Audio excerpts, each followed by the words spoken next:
Hello, hello, and welcome to another stream of Assassin's Creed Shadows. I streamed this in its entirety about like a month ago, and afterwards I was like so impressed with it that I went through all of the Ezio trilogy and Assassin's Creed 3. Now, Doom is coming tomorrow, Doom the Dark Ages. And, you know, I finished Assassin's Creed 3. There's nothing really that I want to do in that game right now. Honestly, I don't like playing it on console. There's more stuff to do, but I don't want to do it, you know? So I needed sort of a transitionary game. And I thought I had this joke, this idea. I was going to meme and I was going to play Skyrim. But the reality is I don't want to play Skyrim either. And anything else I could play, like I was thinking about maybe doing the beginning of Assassin's Creed 4, or maybe doing a little bit of something else. And, you know, I didn't want to start something I wasn't going to finish. So, you know, for tonight, and I want to keep like a regular schedule of streaming, right, on YouTube and whatnot. So I thought, you know, let's play some Assassin's Creed Shadows, because I was talking that up so much. There are some things that I can do that I wasn't doing. I could do this Animus stuff, and I can hunt down some of these extra fellas here. So we're going to do that. Or some of it, at least, tonight.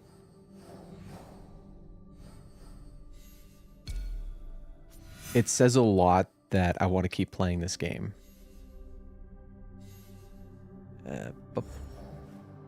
Oh, you're right there. Okay. I got to remember how to play, though. That's the thing I'm a little worried about. Oh, good. The seasons are changing.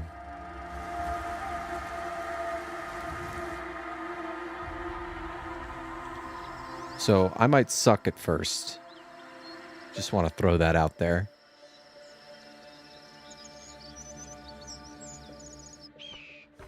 Why has this stuff got to be so long? There we go.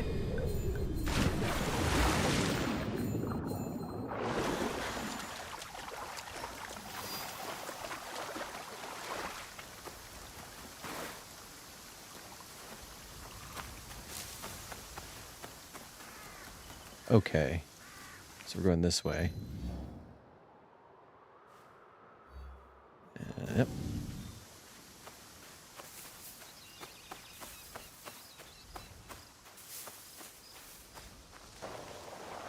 Up.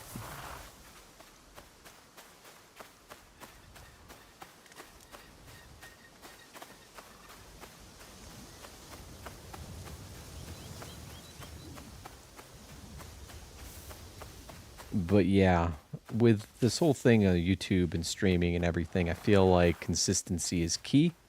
So even though we're not starting a new game right now, I thought it might be a good idea to, you know, stream anyway.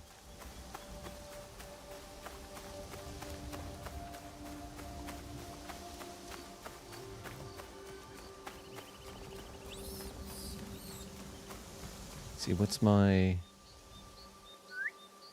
No. No. Oh, okay. I gotta hold it.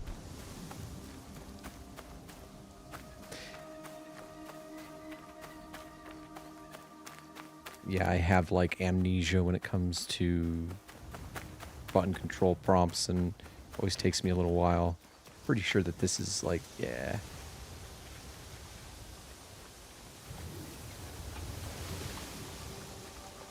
Oop.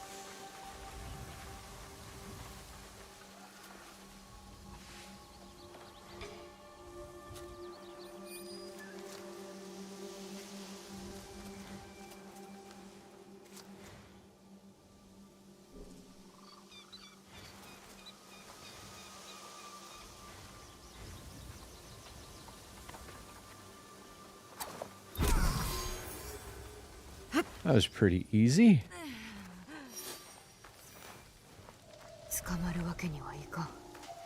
Hello. I need some combat practice anyway.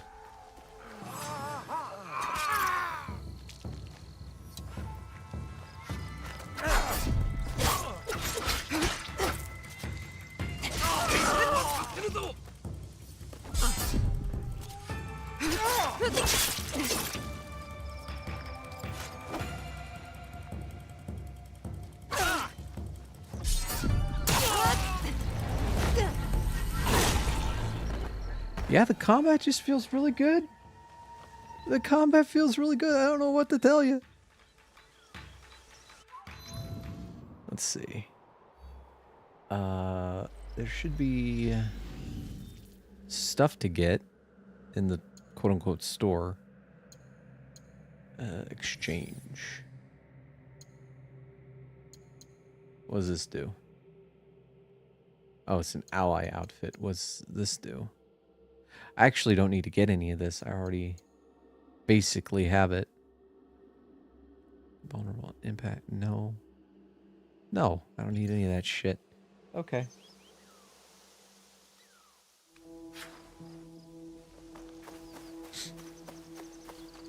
You Kingdom Hearts fans. You're so, like, adorable.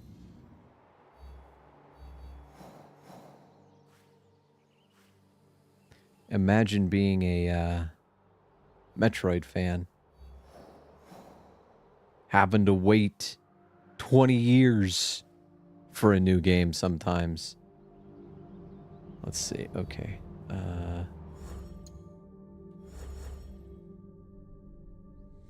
Either way. How you doing, Sigma? Other than the good old Kingdom Hearts stuff. Okay, where's the corrupted entity? I already got one. Where's the other one? Aha. So you're over there.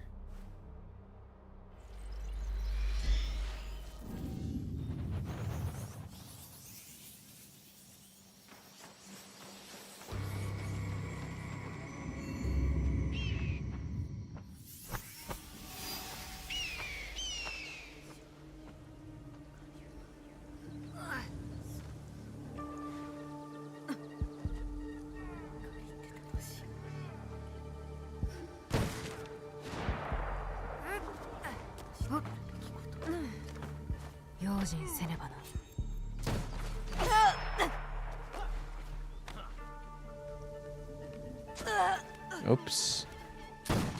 Didn't mean to do that. It's just a little bit of damage.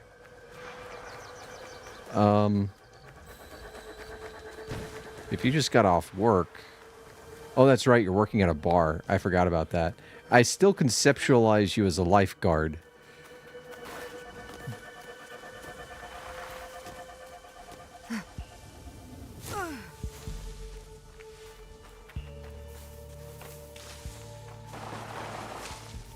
I was like, what pool is open at... Oh god, I'm stuck. What pool is open at, like, what would it be? It'd be like 1 a.m. there. That'd be a really cool pool. Not gonna lie.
Hello. I want to fight. No. Guns are bad. Don't do a gun.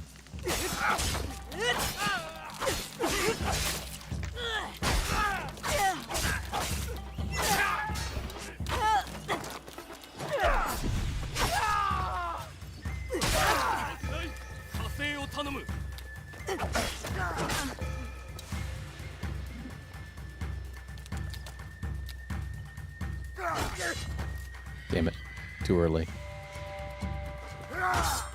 Too early again. Come on. There we go. Don't.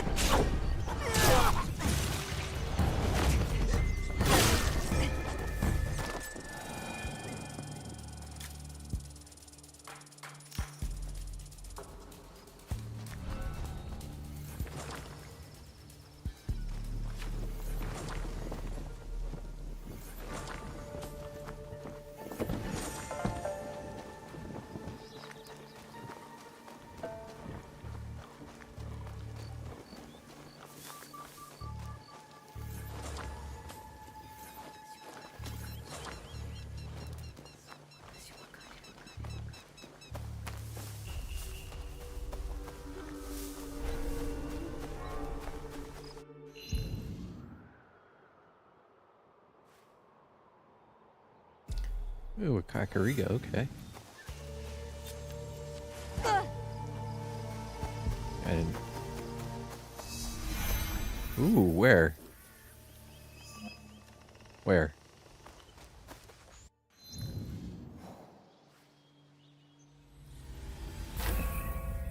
What's this? Place marker, okay. You know that feeling of like not playing a game for a month and having to basically relearn the controls? Fun stuff.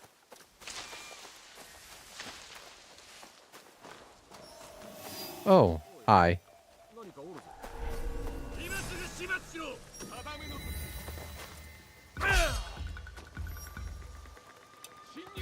Do it again. God, I am...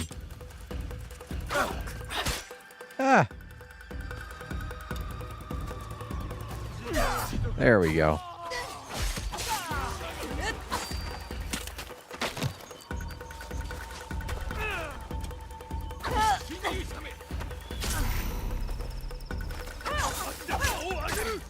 This is me being bad. This is not the game.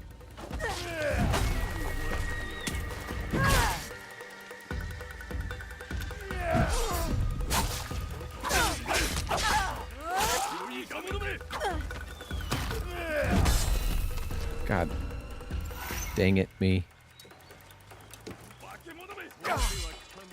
I'm blocking too early.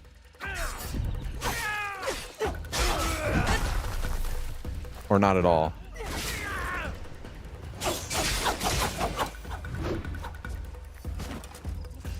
So you're gonna fight next. Oop. Too late. Damn it. Because it looks cool. That's the only reason.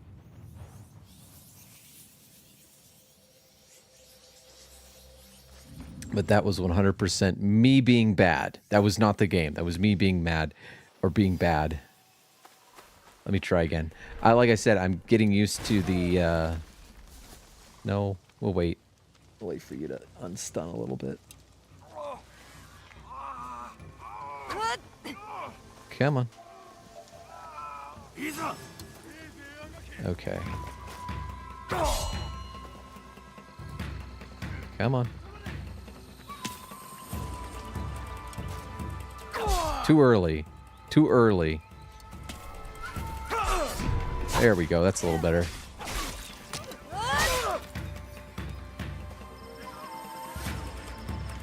Come on.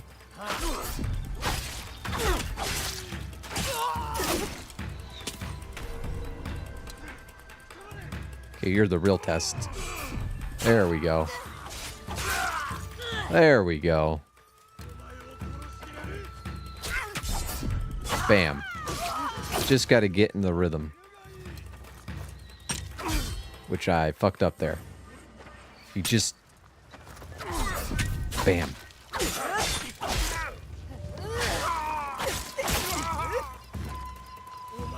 Now stop hectoring me.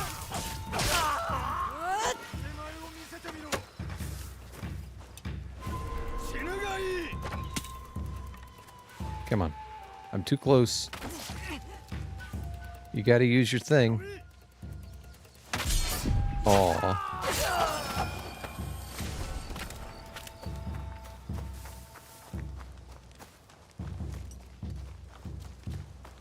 So was ist das?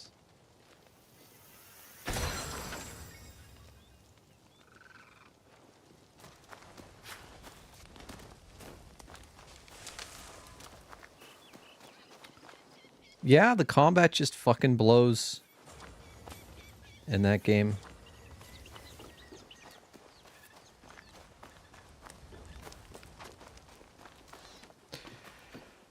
I said earlier, when I think no one was here,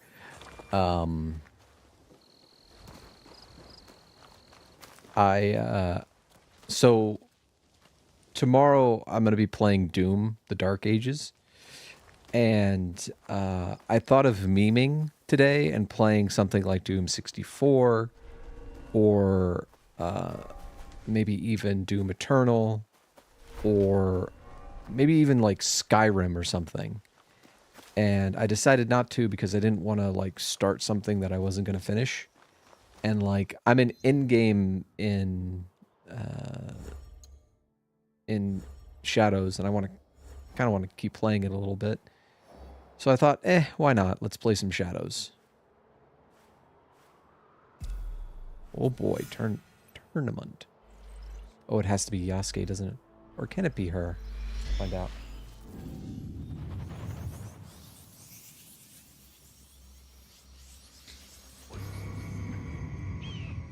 But like, oh,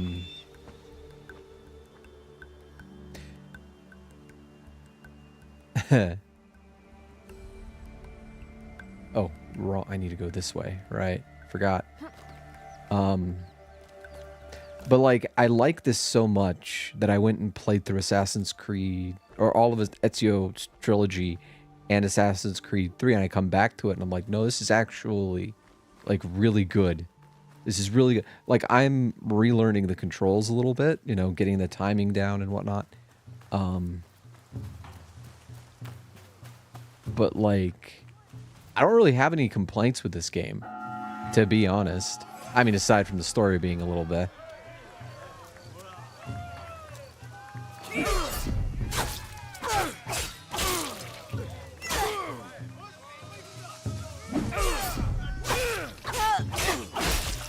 But like, it really doesn't take much to get back into. Ow. Of course, when I start talking shit.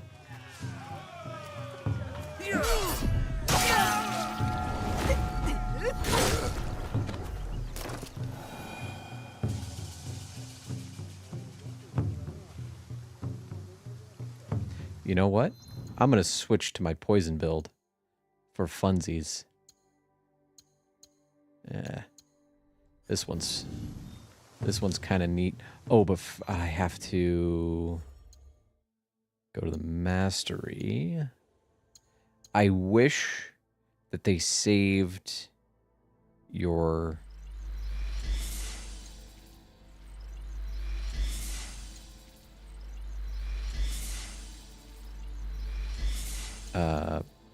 like point distribution. Okay. Oop, definitely want that. Definitely want that. Actually, no. Let's save that for later. That. Go with.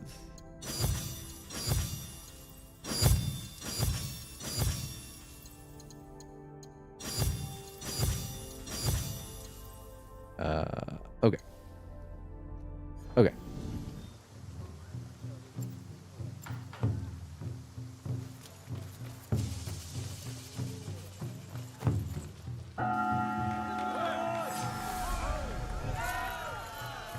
Nope. Oh, shit.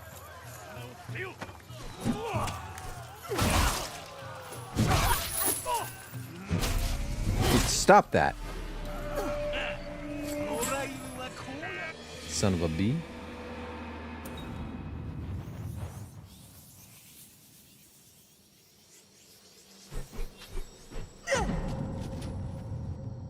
The points. Okay.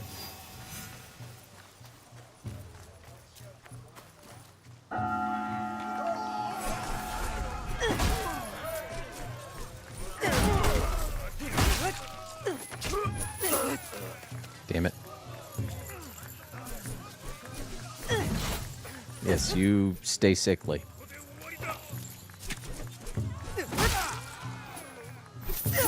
That's not where I'm pulling, guys.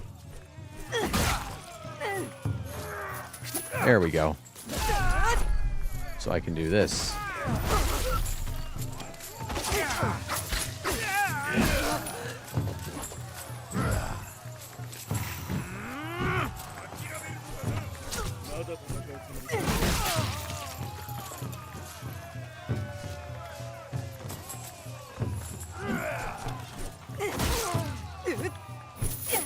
Why? I'm not pulling him to the right or left.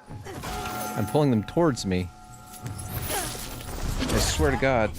Like, there's just something about analog sticks and analog, like, positionings that I feel like I'm always off by, like, a degree or something. And the game's like, well, did you mean down and to the left? No, I meant down. I'm down. I'm pressing down. Please. Like, you entered at, like, 89 degrees instead of 90 degrees.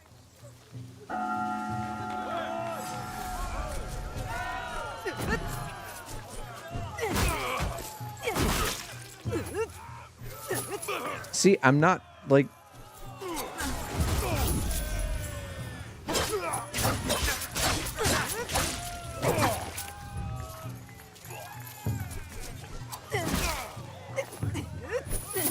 I swear to God, I'm not pulling him to the left.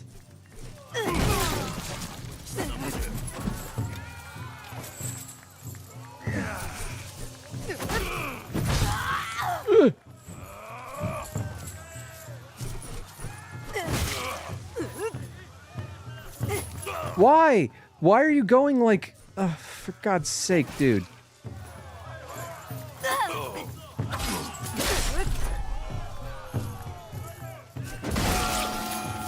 Driving me a little nuts here.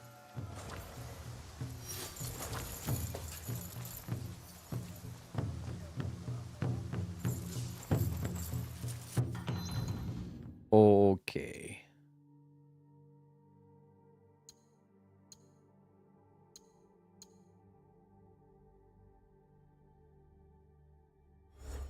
And we want to go to... They've already said that there's going to be one in Ghost of Yotei. That's already confirmed.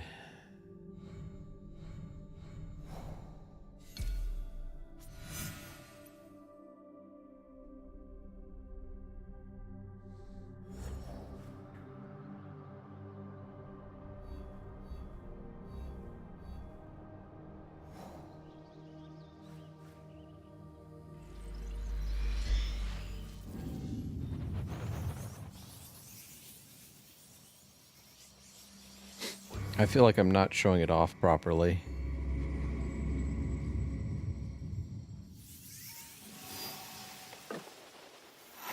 Supplies, thank you.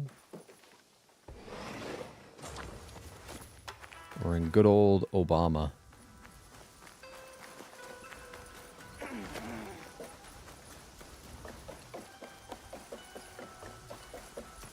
The highest compliment I can pay Shadows, and I sincerely mean this, is that I think it is as good as Ghost of Tsushima.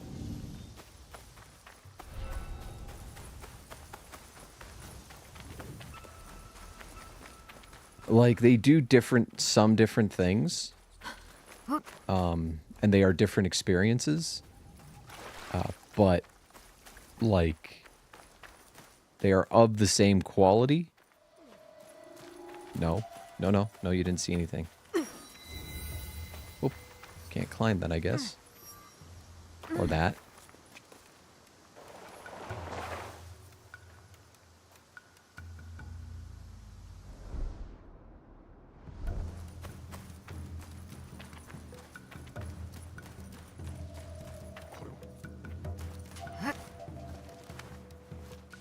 You didn't see nothing. What are you talking about? Shush.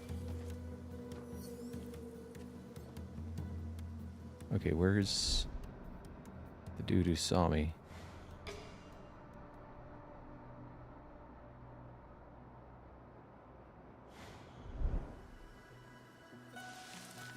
They are on par. They are of the same quality. Once...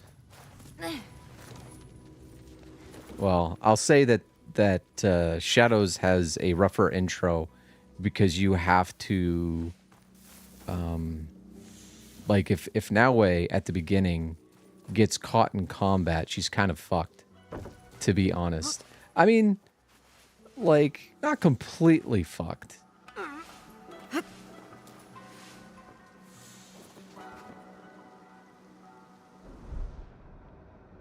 Just kinda.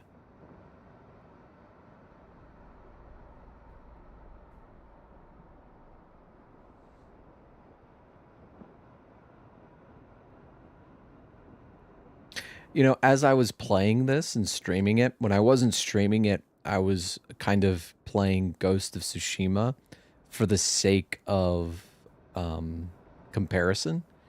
And I think that Ghost of Tsushima's combat is way easier to understand. You know, like if you see someone using, you know, a certain type of weapon, you switch to the style that counters that weapon and you like fuck them up.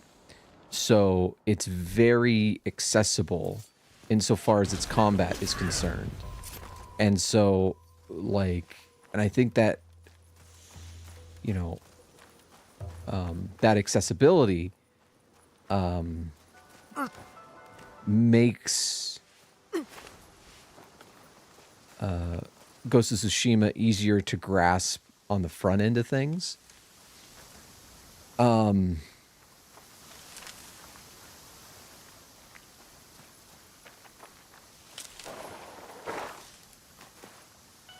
But whereas this is all like counter based. Will she make it up here? No, she won't.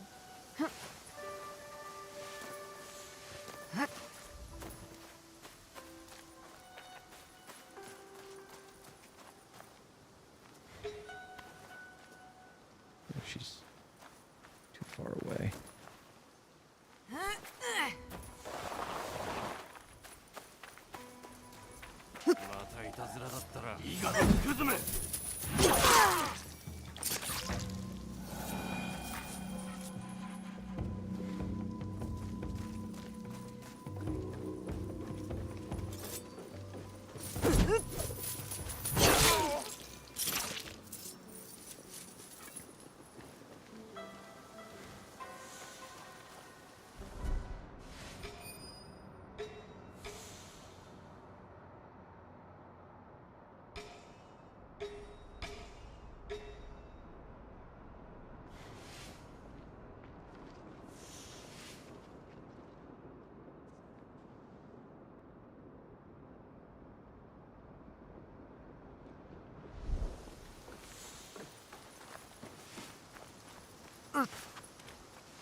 You don't.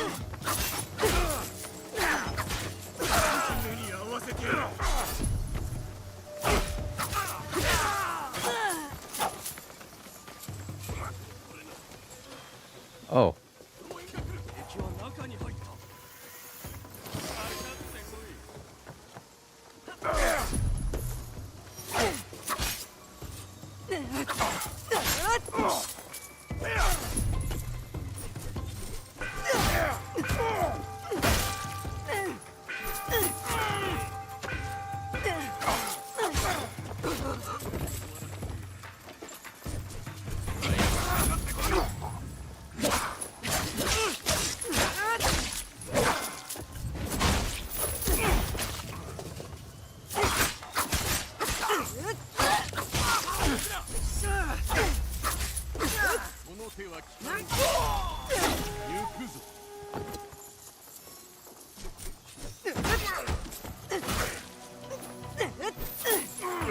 Why is my controller broken? Like, what the fuck?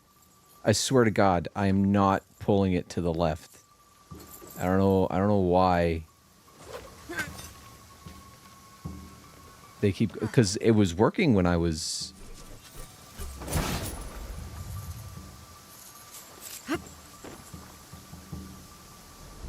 That's got to be a dice show. Or not? Well...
Oh boy. That was not what I wanted to happen.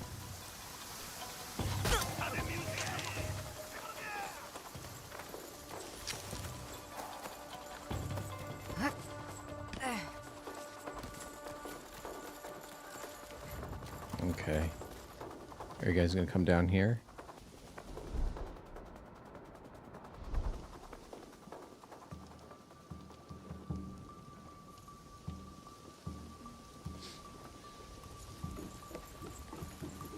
Well,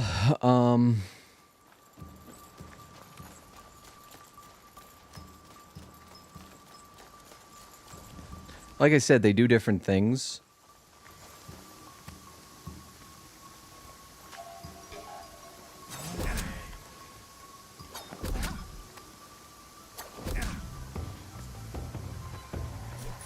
Also, I need to adjust something. I don't want to equip anything. I want to change... Let's see, this one... Quick strike. No, I want this. Here. Okay. Because I can do this.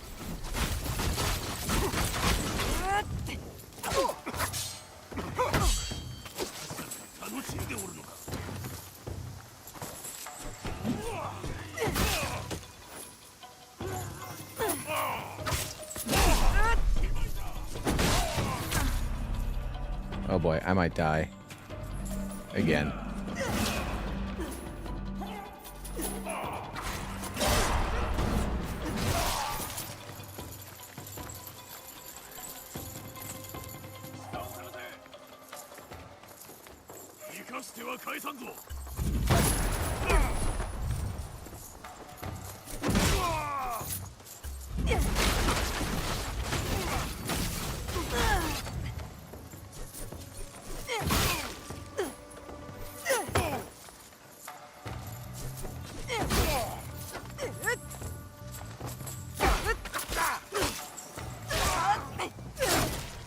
Had to lock in.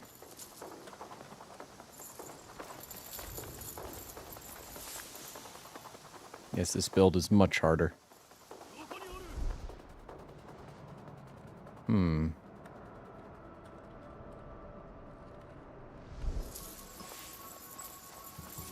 Ooh, I see stuff. Oh boy. Yes. Excellent.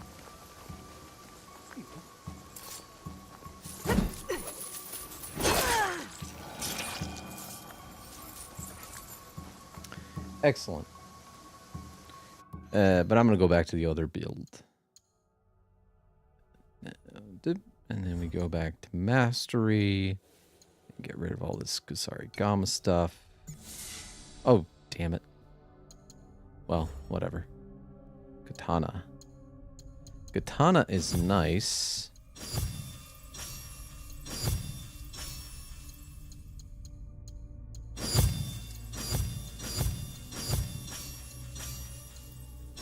Because when it's fully upgraded, you can counter anything.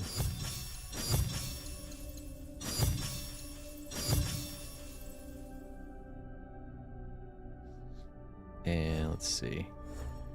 Do I want anything in the Tonto? I'll be honest, no, not really.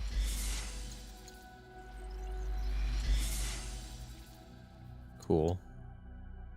And then... yeah. Yeah, that works.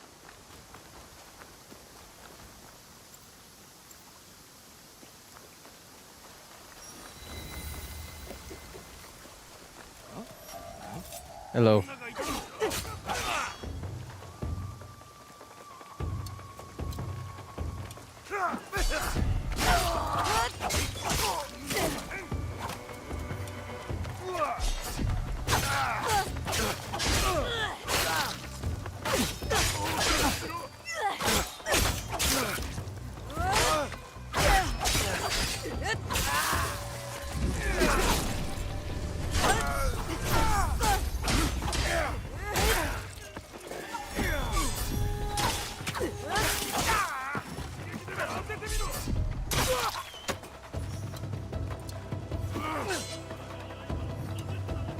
Okay.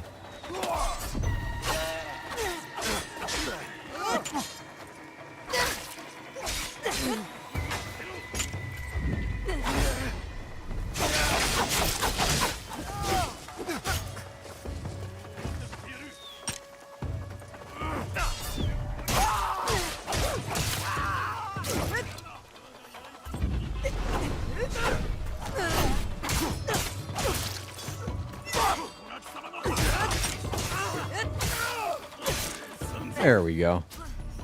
Stop it. Honestly, just stop it. Oh, I missed.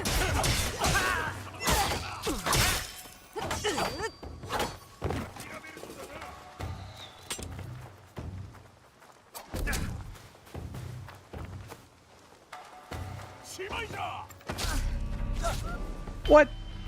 What? I disagree.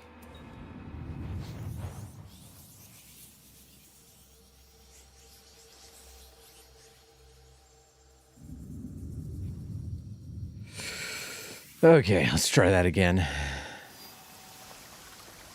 Oh, I've only got one killed according to them.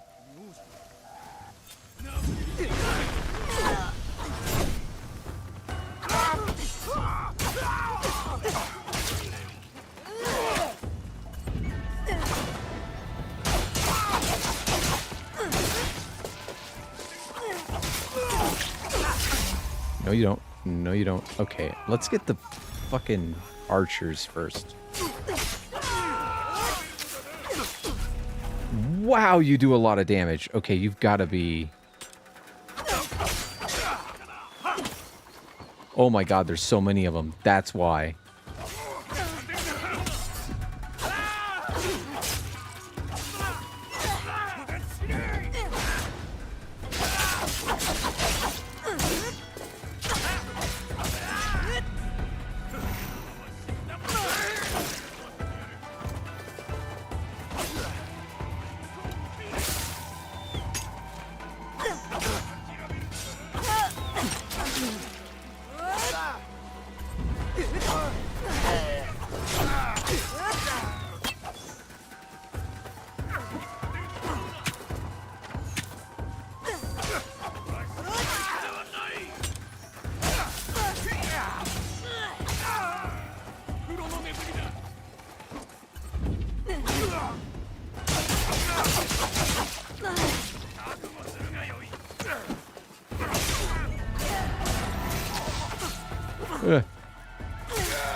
Okay.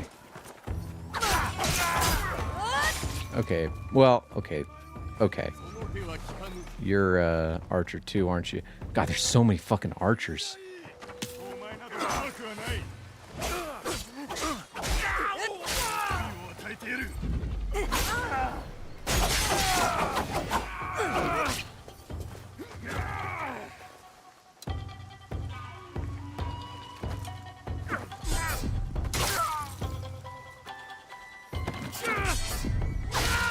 I think one of the main differences between Ghost of Tsushima and Assassin's Creed Shadows is that they start in different places.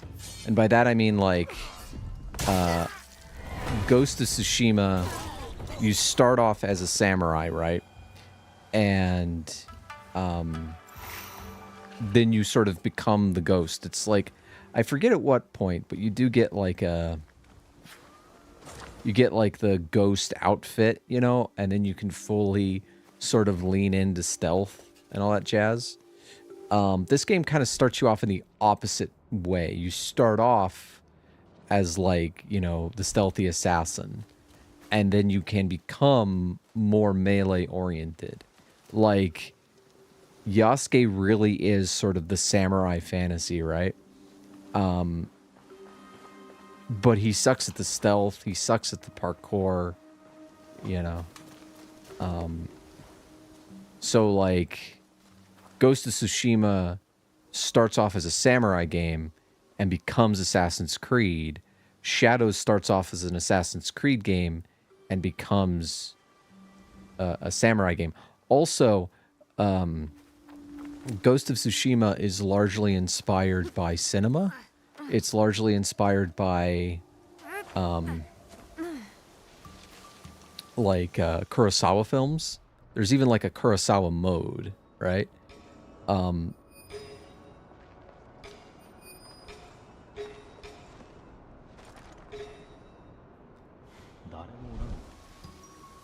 Shadows isn't. Shadows is trying to be period accurate. At least more so than... Tsushima. Tsushima's like a painting, right?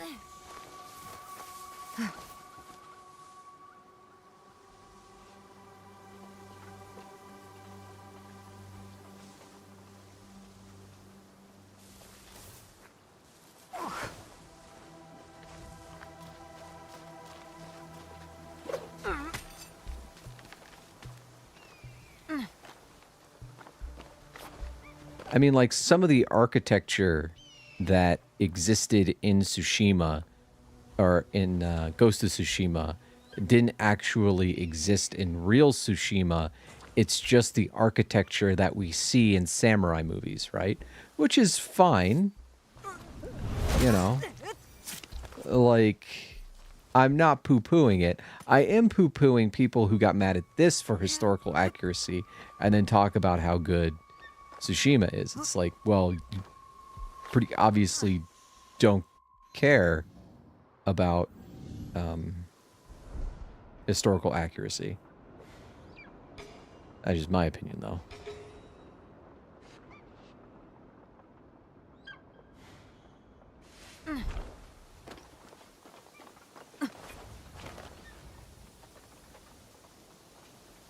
Yeah, and they took liberties, and I am totally cool with that. You know?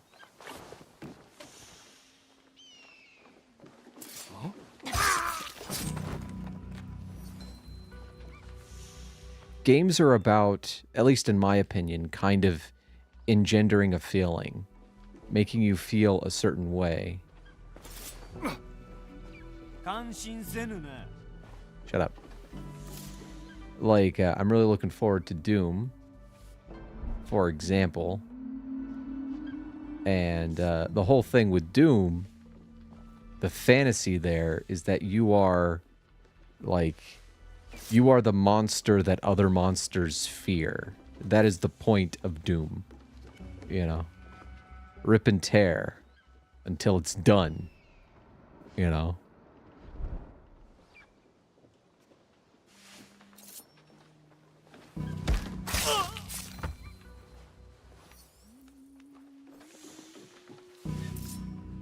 And this game is very much about feeling like a ninja.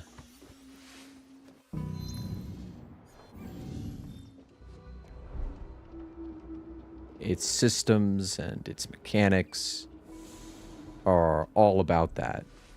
Whereas I feel like the central tension of Ghost of Tsushima is that whole, like, the character, does he want to be noble and honorable and all that shit? Or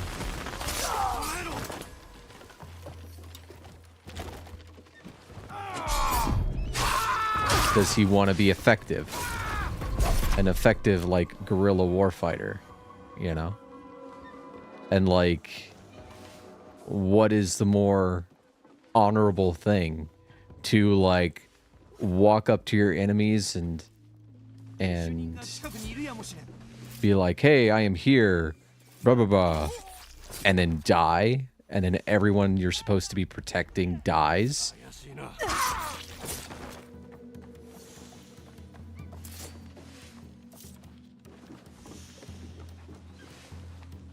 Like, I feel like the message of Tsushima is fuck being honorable if you're trying to save lives. You know what I mean?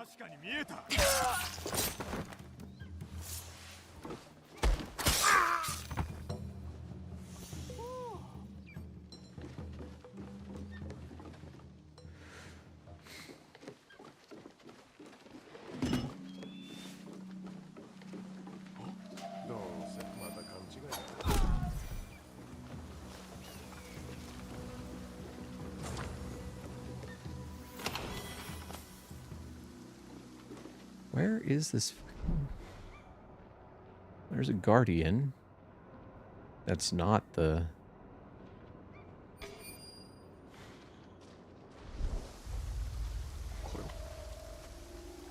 Is that... Hey, I'm stuck. Oh god. Yeah, come over here.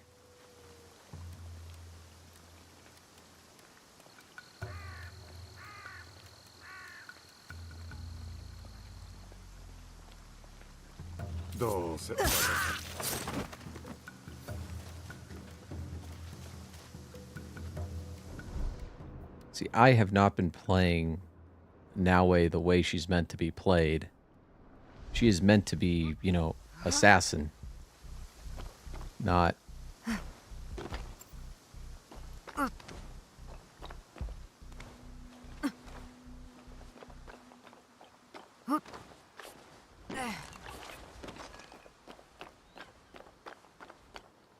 Do I not have double assassinate unlocked? I thought I did.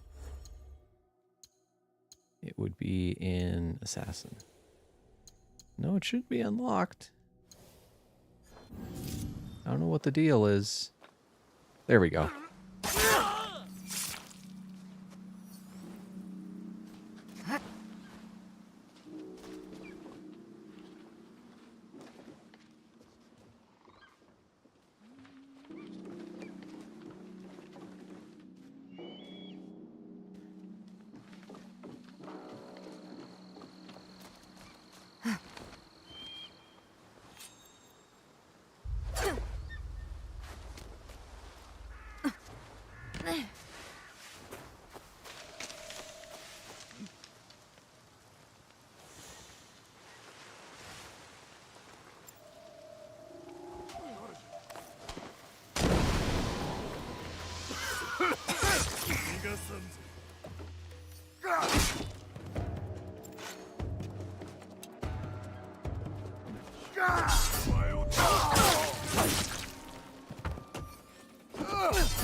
There we go.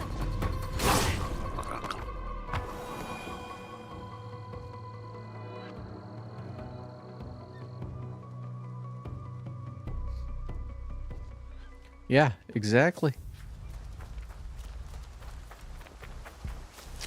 But, like, I mean, the last fight, like, the reason, like, oh god, I really do love Ghost of Tsushima. And the only reason I would rate Ghost of Tsushima higher than than this game is because, like, this game, its story isn't finished. The main story ends on sort of a to be continued, which is annoying, to say the least.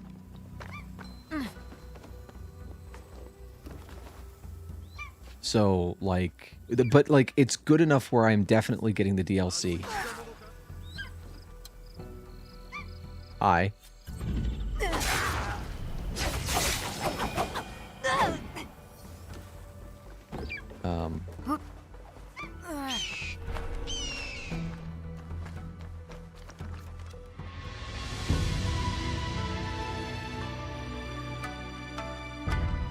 It's a hell of a looker, too.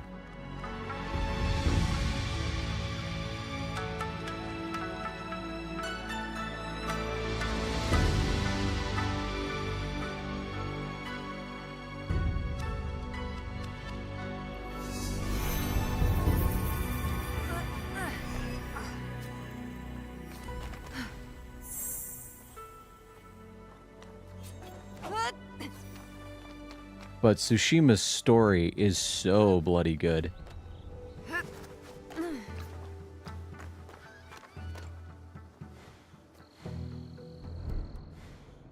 I'm willing to bet that the guy that I'm after... Ow. It's fine. I'm willing to bet the guy that I'm after is probably earlier on. I may have skipped him.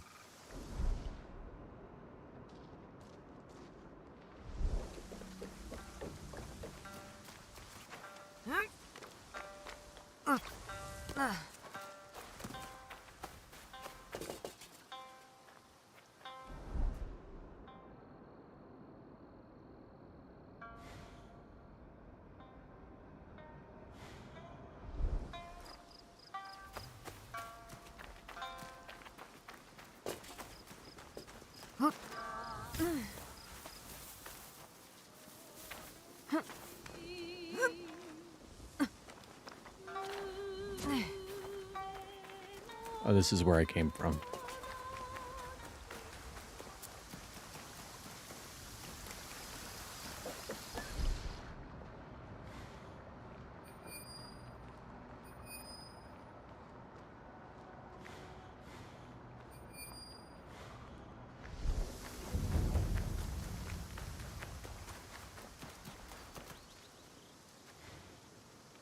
Like, I think he's down there, probably.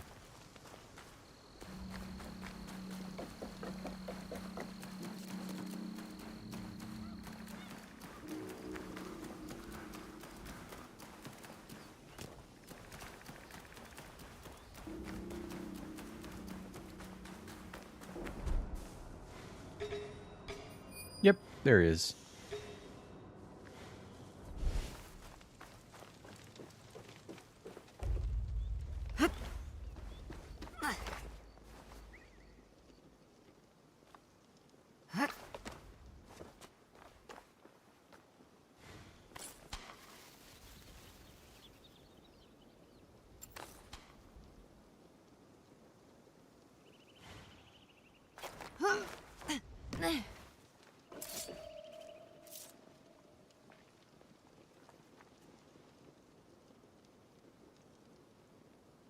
Hold on.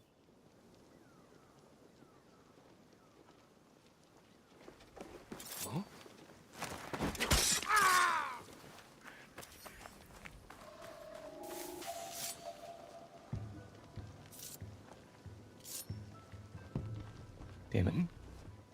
Go away. Go away. You shouldn't be able to...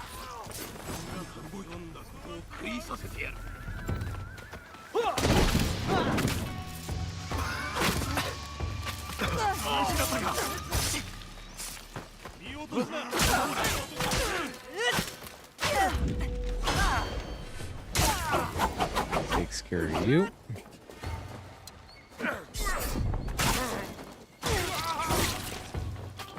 Oh boy.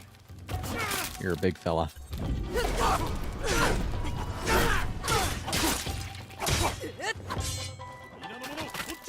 Hey, no.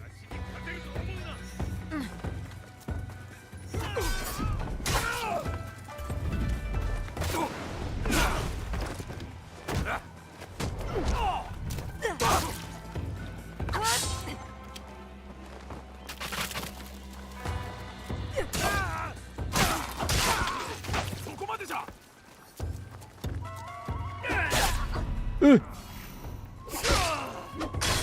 Uh.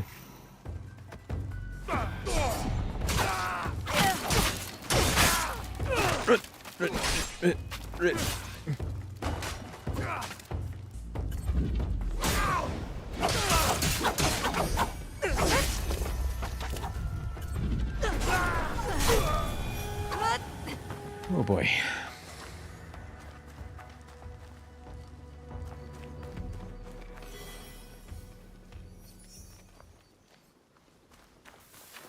That was a very sloppy castle.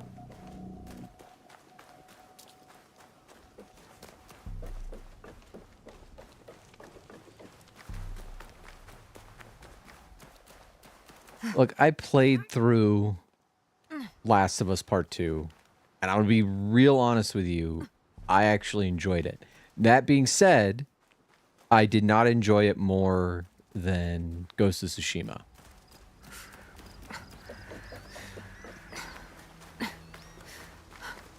I do understand how some people would vote for it for Game of the Year, though. Like, it's not like a completely out of left field. It's like, I don't know.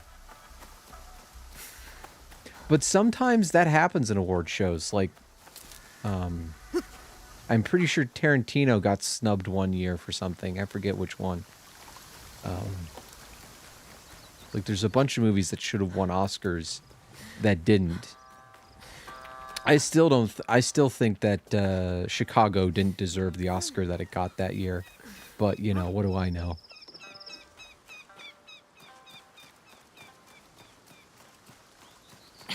Sometimes it feels like anything that tickles Hollywood's balls gets an Oscar, you know? I really didn't like La La Land.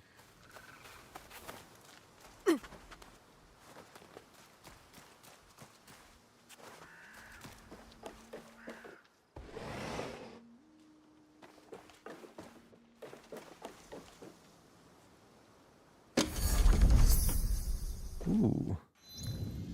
What did I get?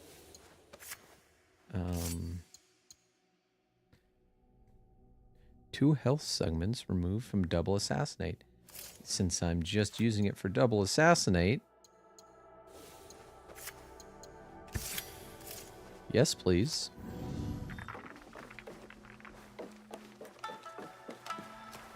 Alrighty.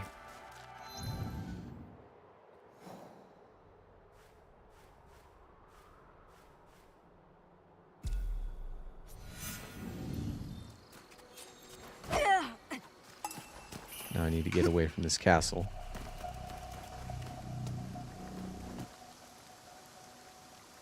See, that's why the only award show worth respecting is BAFTA. Because BAFTA, they force you to watch every movie or play every video game.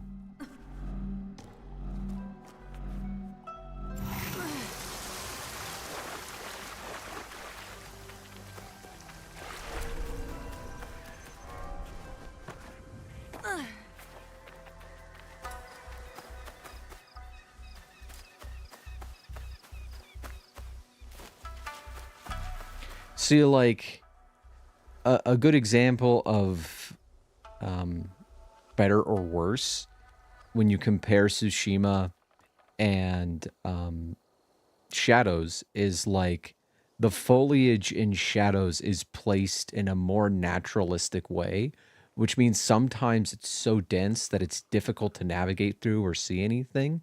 Whereas with Ghost of Tsushima, foliage is placed in a very painterly way, in a way that is conducive to, seeing everything and, towards design. So like clusters of trees, I mean, they happen, but normally everything's kind of spread far enough apart so that the player can always see, what's going on. And the result is an environment that doesn't necessarily feel as naturalistic, but is easier to navigate through. And it's like a toss up about what you want. If you want something that feels more naturalistic, then you're going to want like shadows. If you want something that is easier to navigate as a player, which is a completely valid thing to want, like, for design's sake, then you might enjoy Tsushima a little bit more. That's kind of what I mean by like they're trying to do different things.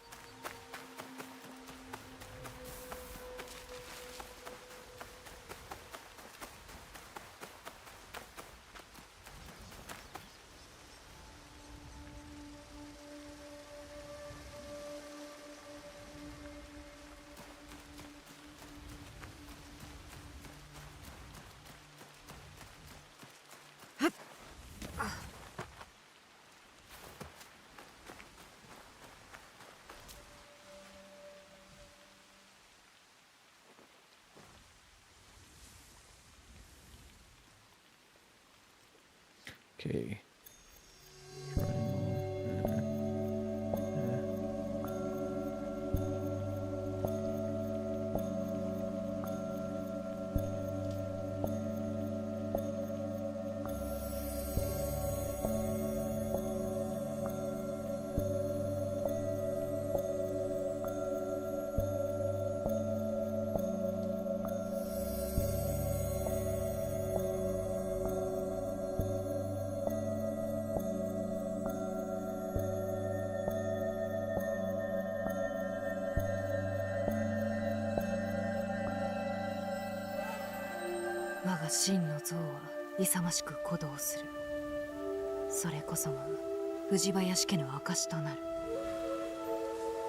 Also, one thing I think what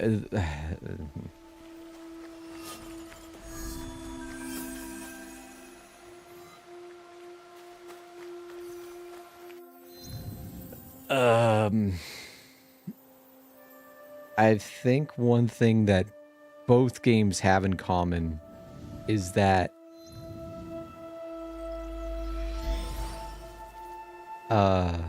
you really should play both in Japanese.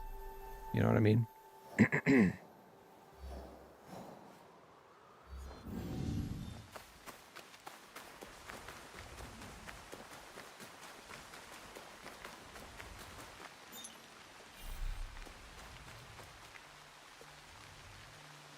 Horse?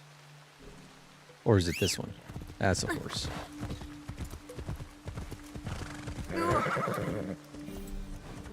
Hey, they put this in, finally. Awesome.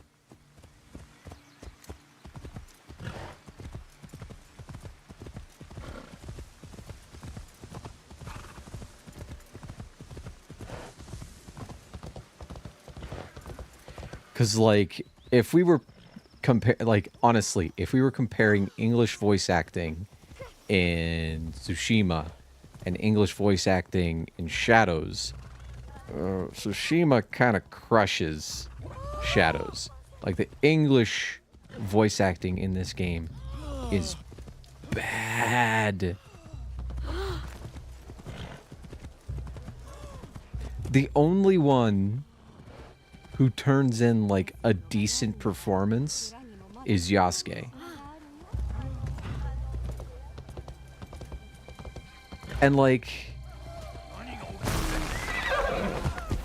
Hello.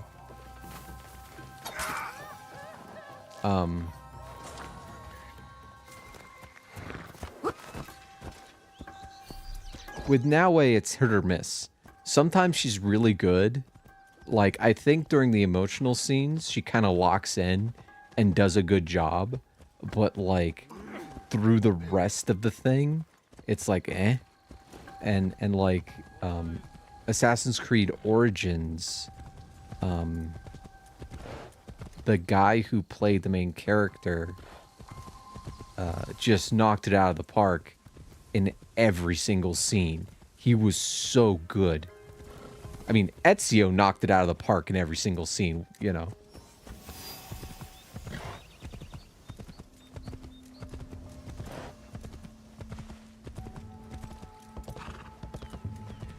So I was gonna play through this in English mostly, except at the very beginning, the one of Nobunaga's attendants or generals or whatever said, "I want to see the Brakur man," and I was like, there's something about the way that you said that makes me feel uncomfortable from like two different angles.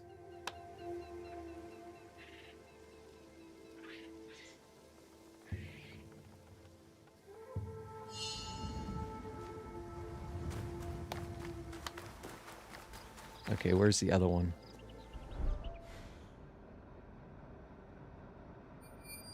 There it is.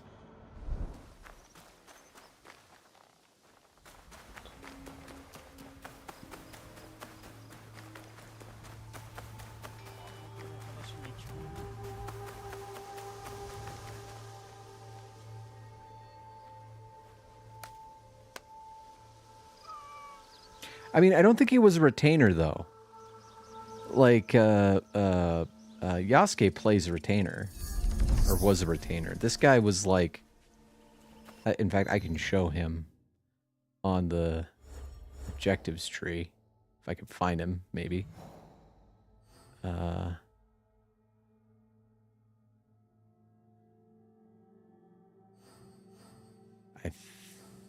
think... Yeah, it was this guy. Betrayed his superior owner as mastermind behind the incident. Yeah. Akechi Mitsuhide was the guy.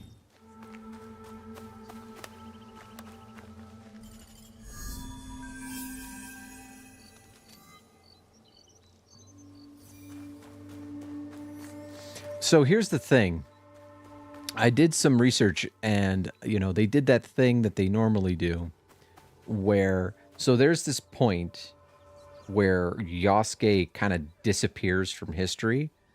And like, although Yasuke is introduced in the beginning and, you know, you play through him a little bit to kind of learn the basics of combat, after that tutorial, which lasts like 15 minutes, he's gone for hours and hours, and it is pretty clearly Naoe's game.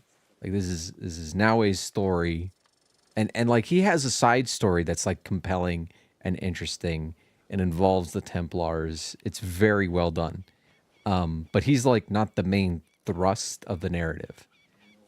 But the thing is like you encounter Yasuke and he becomes sort of a part of the group at the point at which he kind of disappears from history. Like that's the thing about Yasuke historically is that you know he was a real person, he was there, but at a certain point he just kind of evaporates, you know? Like he might have died, who knows? Well, he definitely died because it was like 400 years ago, but you know what I'm saying? Like they found where they could dick with history and did it.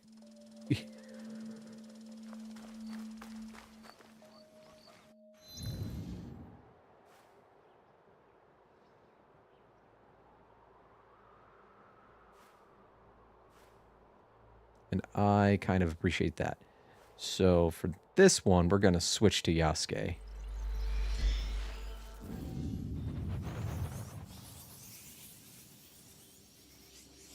Because it's funny. Okay, where... I want to go here.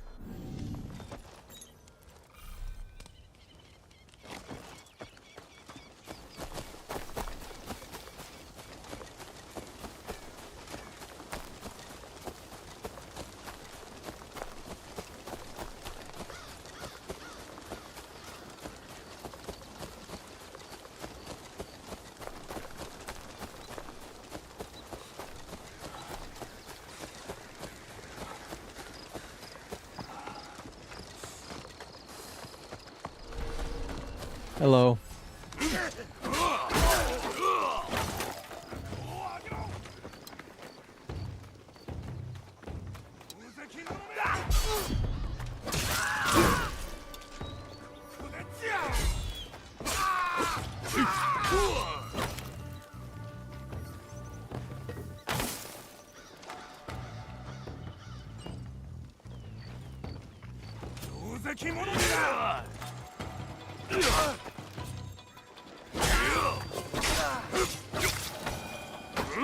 What is this build, by the way? So... Oh, bleed kills enemies below 2 health. 1 health segment removed after armor break. Okay, instantly charge arrows. Can parry unblockable attacks. 600% affliction to normal enemies. Restore 33% health on weak point attack. Okay. Okay, I know what the point of this is.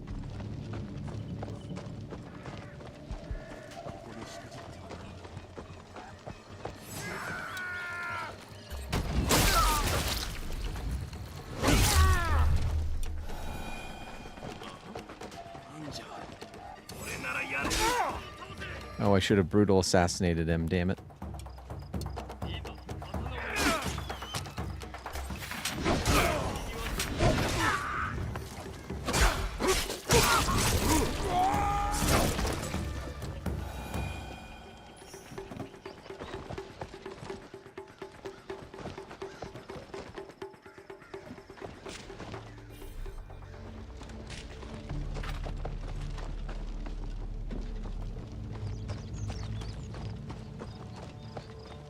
Oh boy, Kool-Aid time. Oh yeah!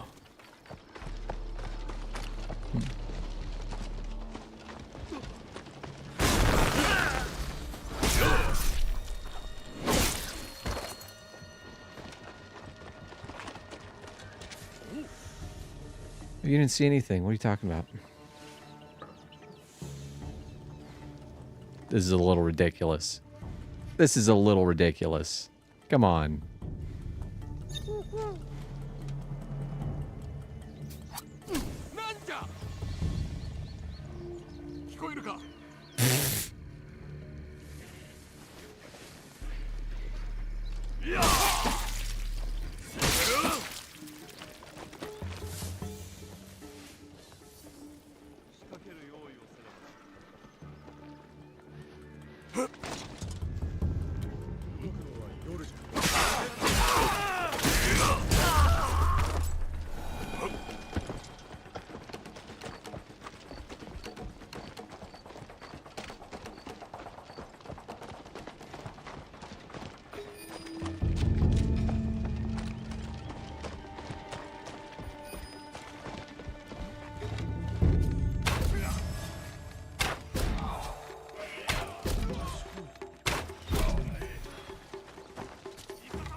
Stop that.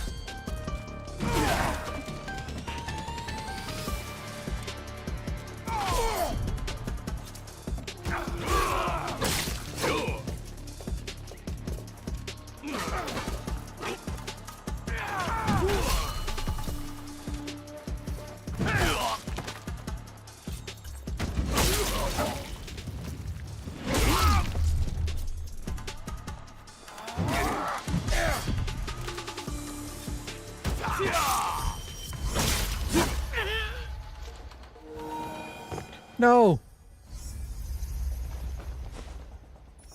Oh.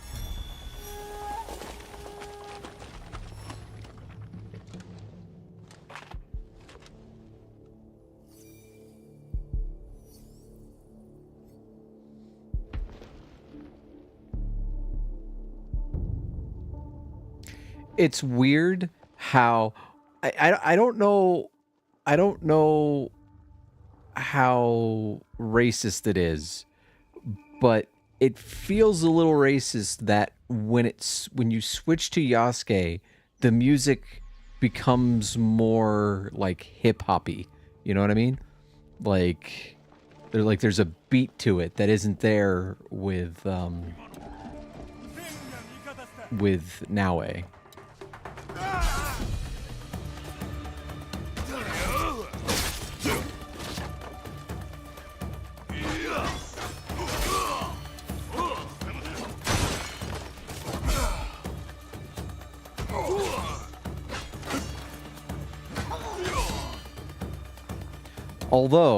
Although the theme that plays when Yasuke, you know, joins the party, as it were, is kind of fucking great as far as I'm concerned. So it's a mixed bag.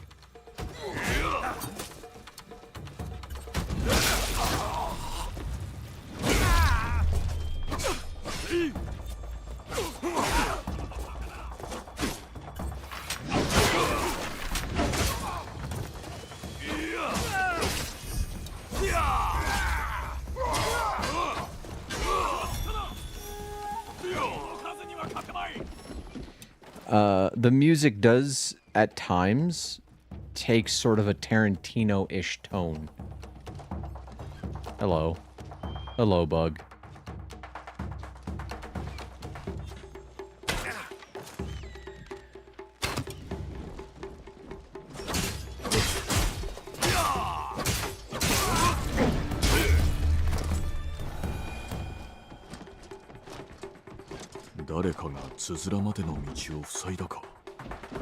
And it's weird because it does feel out of place. Like some of the like that song that I mentioned when Yasuke joins the party is 100% out of place, but it's really fucking cool, so I don't particularly care. Right? Oh, shut up.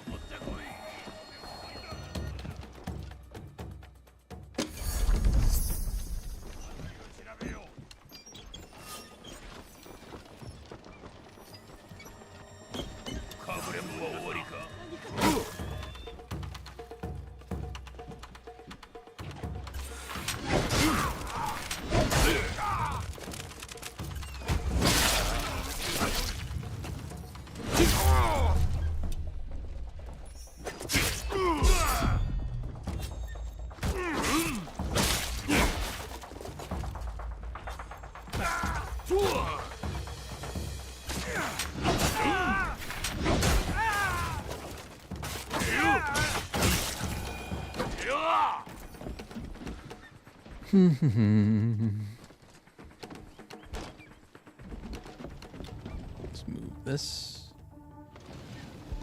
There you go.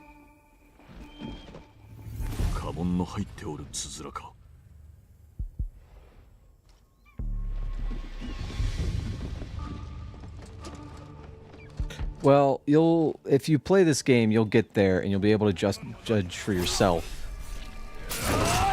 But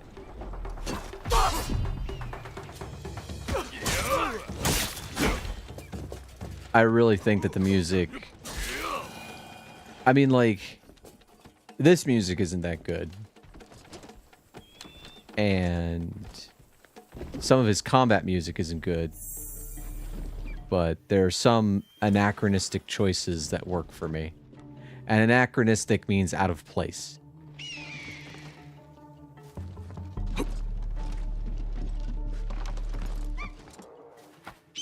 or not consistent with things. Oh, come on. Come on, Yasuke. You can get up there. I believe in you, buddy. Or maybe there's a ladder in here. Nope. I might have to switch to Naue, but I don't think I can switch to Naue in the middle of a thing. How do I get up there? Come on. Indeed. Oh well.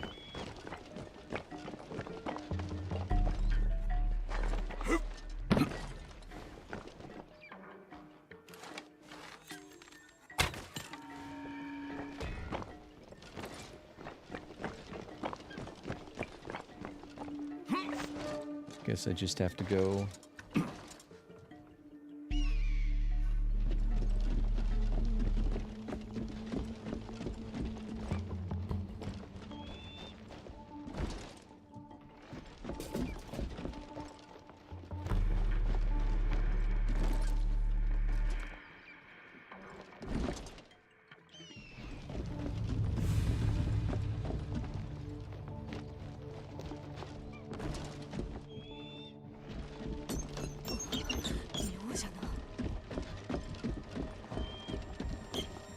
It really isn't. I mean, like, in all honesty, a lot of the portrayals that I saw, things people were saying. Well, for starters, okay. There are some people who were talking about how terrible this was and how awful and all that. And then they'd sort of sneak in, but I don't really like Assassin's Creed anyway. It's like, okay, then shut up. Like, you're jumping on a bandwagon to hate something that you would have hated no matter how well they did it. Your opinion doesn't matter.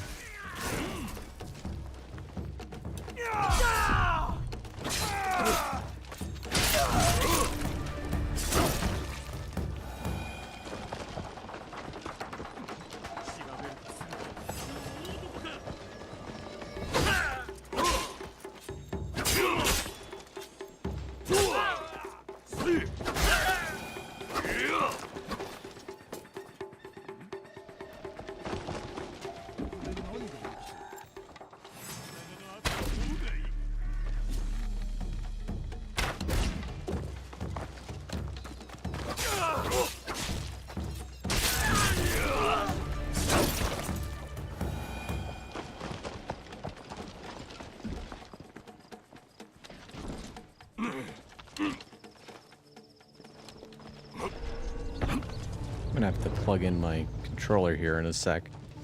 Give me a second.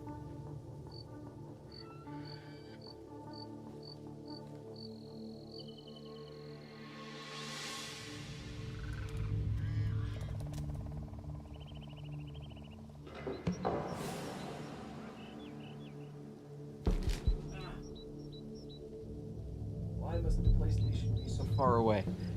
Okay, this is very awkward, but I'll keep it this way for a little bit. Oh boy, that is really threatening to pull the PlayStation off the shelf.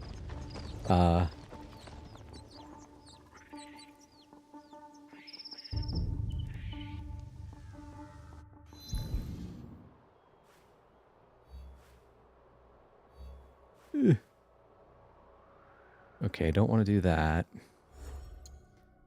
Let's play as Naue, for starters.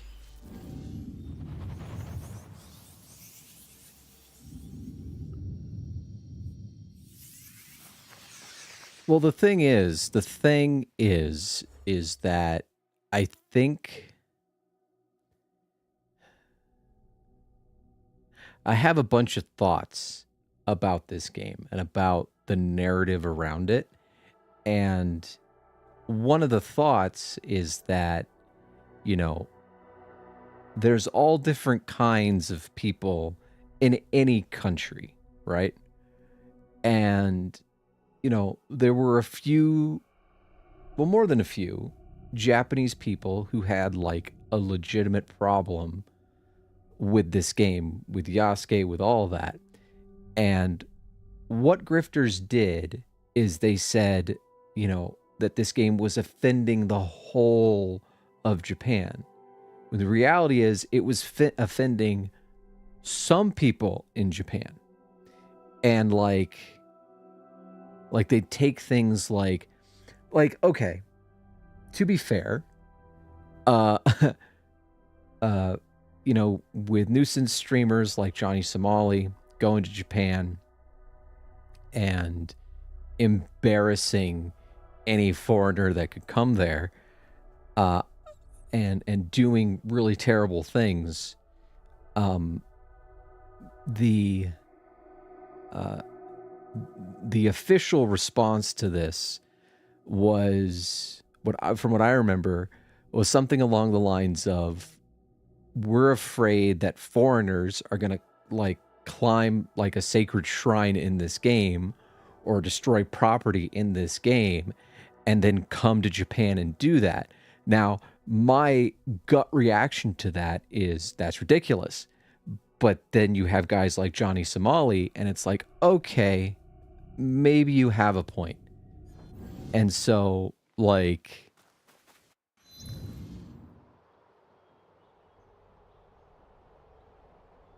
I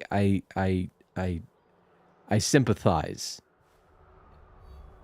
in that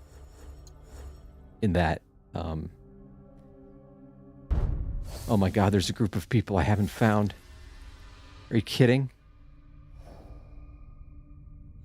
God, there's still shit I haven't done? Oh, well, whatever. He stalks travelers in Yamato. Found in central Yoshino.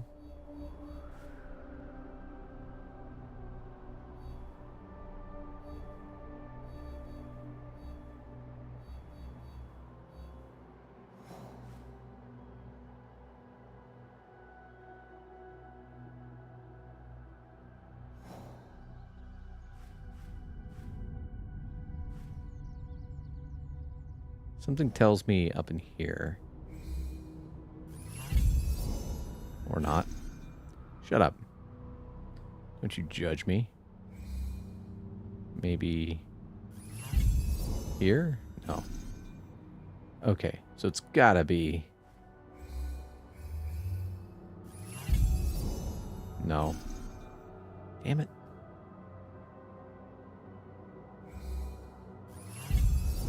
Okay, you're over there.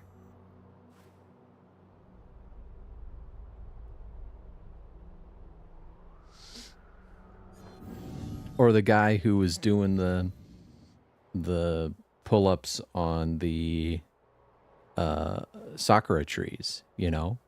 Like, just go there and be respectful. It's not fucking hard.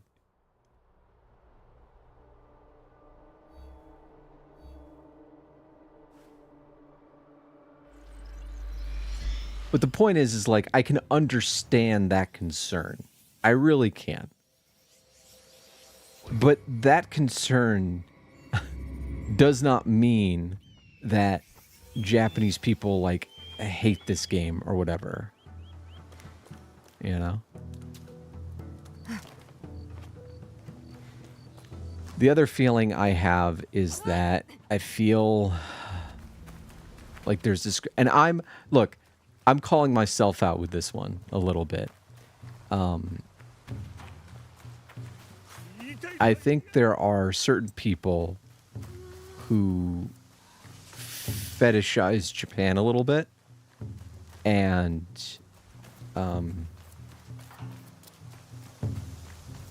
maybe view it in a way that's not healthy. And, you know, what they view... well, this I'm not calling myself out on, by the way. But what they view as disrespect is... actually not.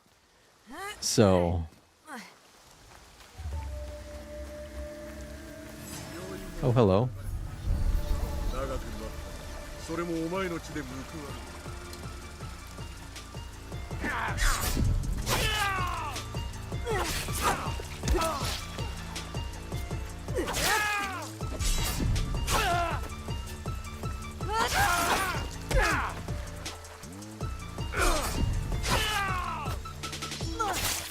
Like, Japan is not an anime. It's people. Might have a different culture, they might speak a different language than you, but they're people.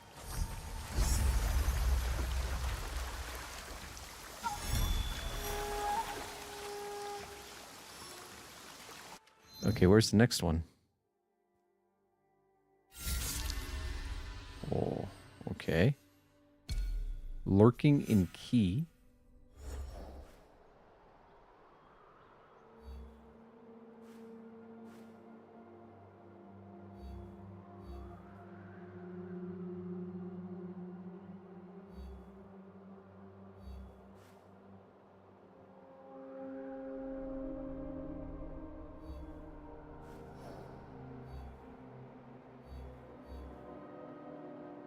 Okay. Lurking in key. Southeast of Wakanara Bay.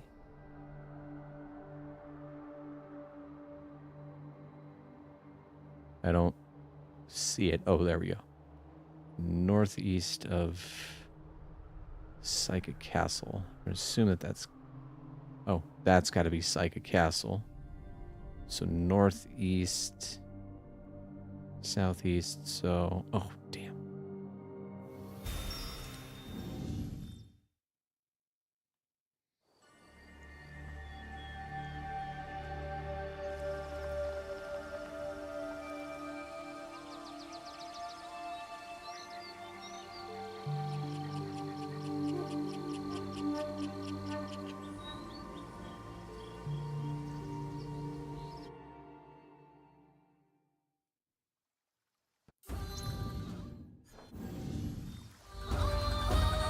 Oh, hey. I finally got to max level. How about that? Awesome. Cool. Okay.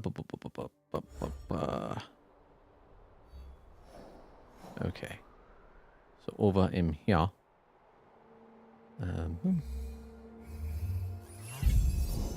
Oh, I was right dead on the money.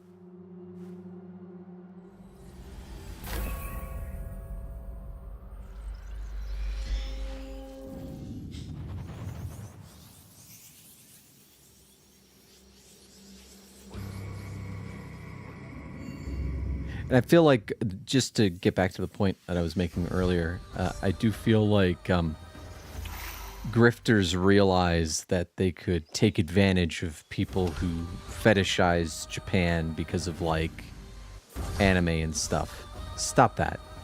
Stop that. Stop telling me that I just leveled.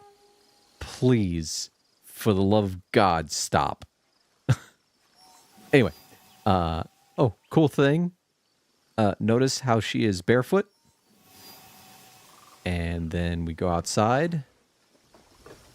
And she puts her boots on. Very respectful of the culture.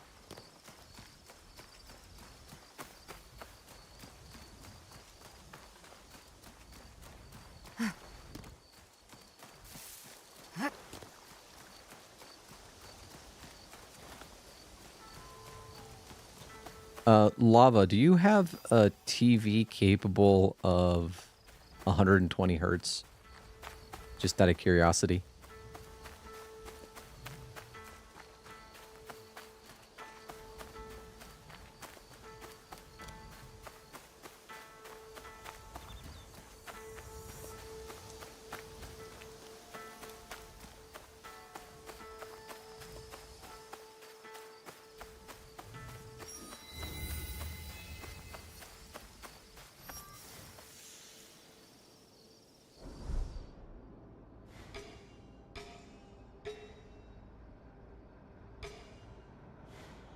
There you are.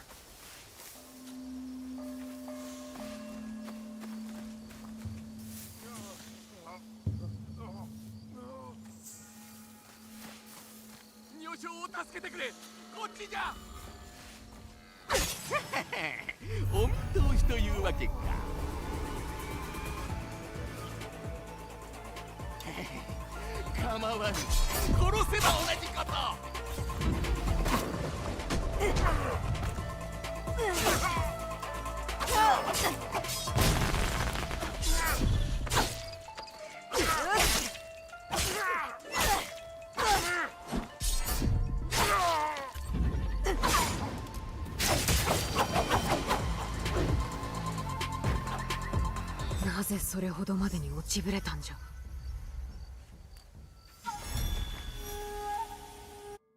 He wanted money.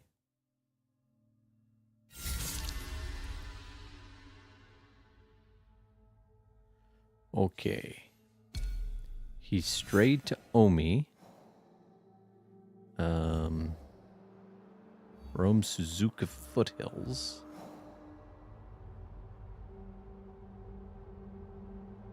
Okay.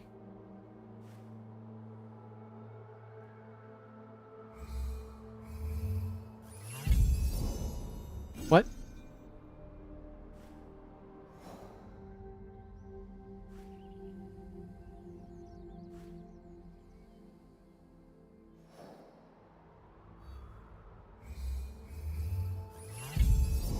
Really?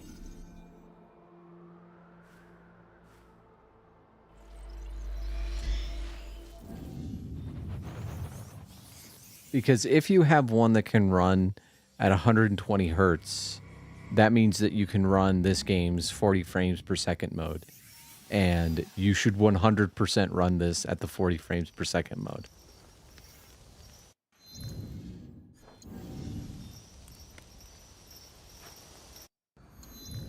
No. Stop it.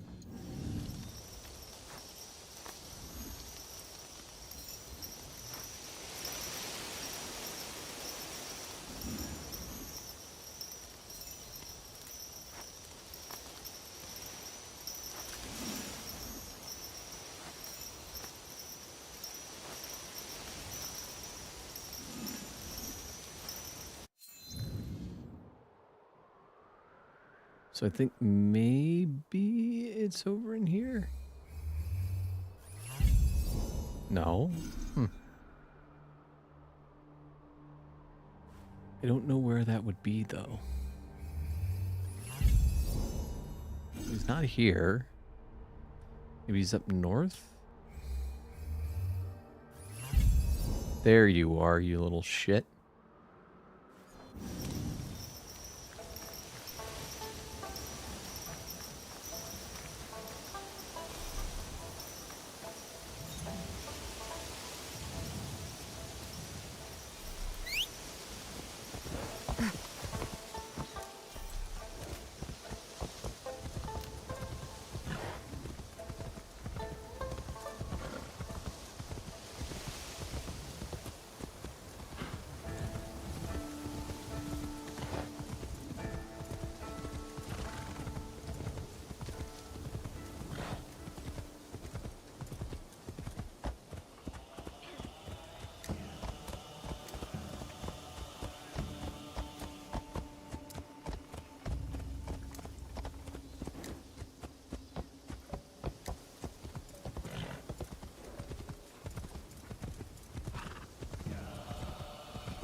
Yeah, the more I think about it, the more I would place this kind of in the same realm as Assassin's Creed 3.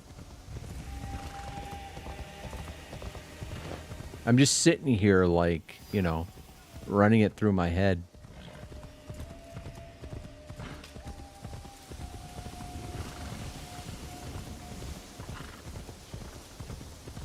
I mean, I haven't played in a month, so I'm not doing that great with the combat, and that's a me problem. But once you hit it, you know, you're like countering just as much as Connor, you know, and you can like take on an entire army and stuff.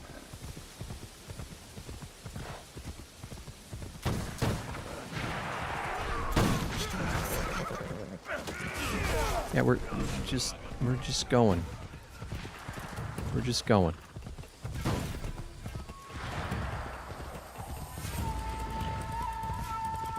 Okay, so that is a very old TV. It won't have 120 hertz. Unfortunate.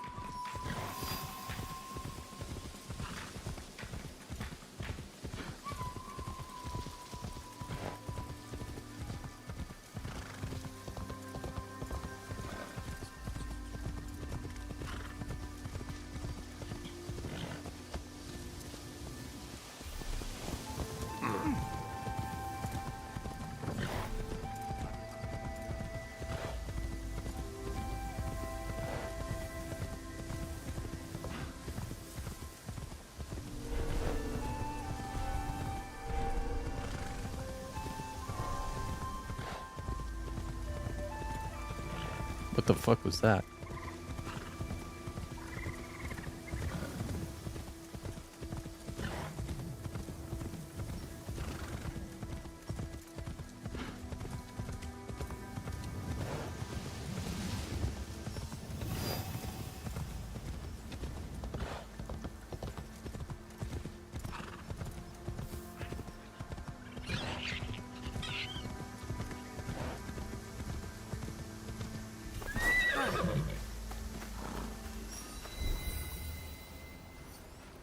野営の後じゃ。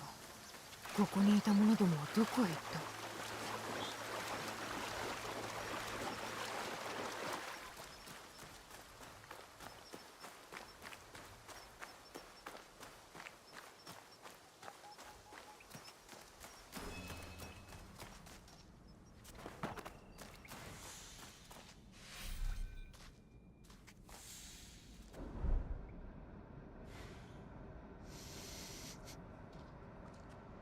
？He's in here somewhere. There he is.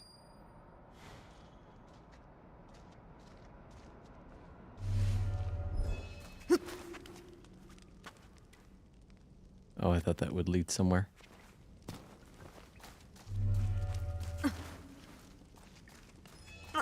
なんじゃこの匂いは。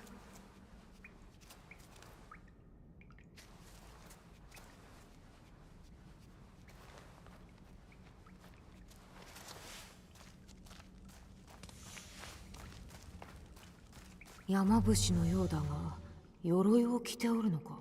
に海を持っておるな。血染めの兄弟とは、そうというより武者の言葉じゃ。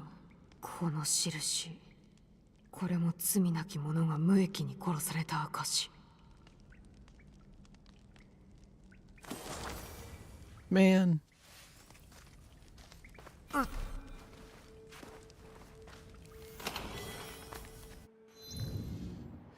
Okay. So, next.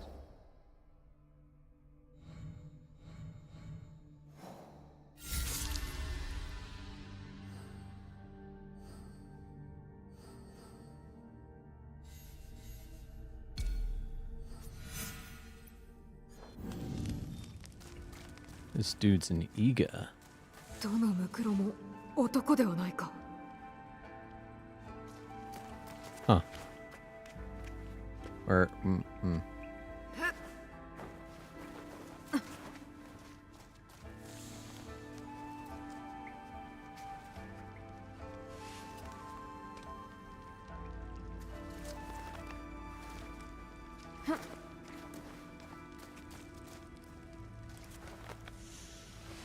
I'd be interested to know what the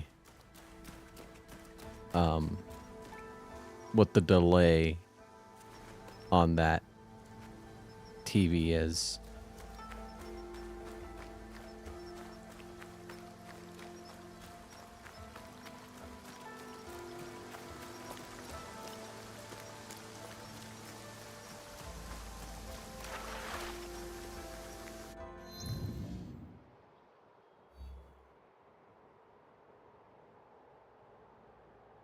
He's lurking in Iga.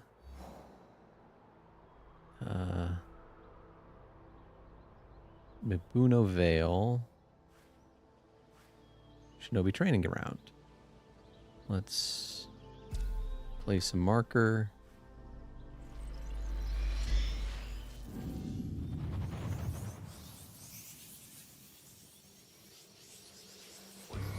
Let's see, how we doing? Okay, that's charged enough for the rest of the night.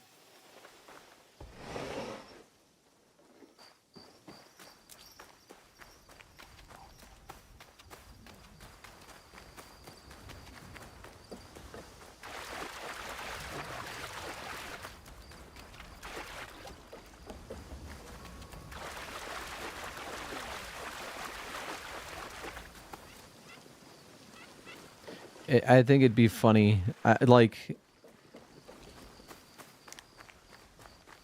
am always looking for TVs with fast response times, you know?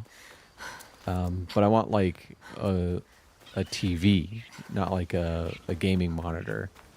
Finding a good gaming monitor or a good TV with gaming level ここで幾度も朝を過ごしたな。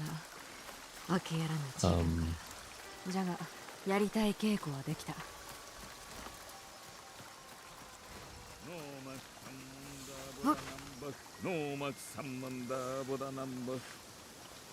あの山伏、身動き一つせん。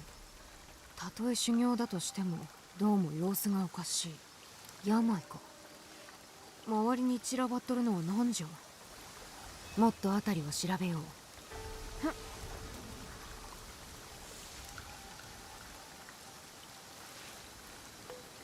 この鎧、足軽のものにしては立派すぎる。位の高い侍のものじゃ。それに織田の家紋が入っとる。じゃがここに捨てられてしばらく経っとるな。ここにも織田が何か絡んでおるというわけか。もっと調べよう。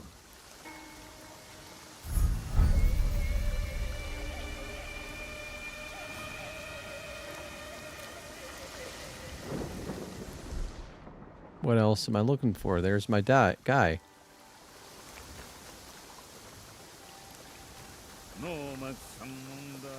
鍋か。食べ物は入っとらん。木の皮と松葉だけじゃ。苦い茶と松ヤニの匂いがするな。できる限り調べなくても。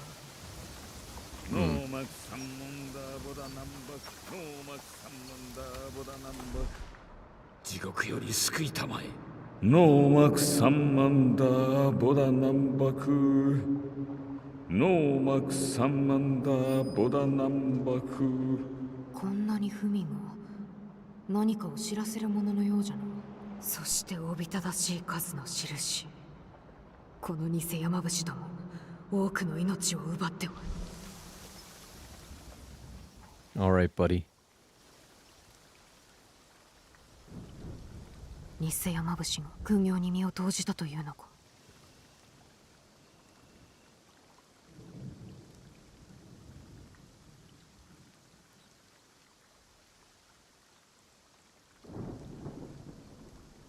この者どもの始末を頼まれてきたが、こやつは明らかに己の過ちを分かっておる。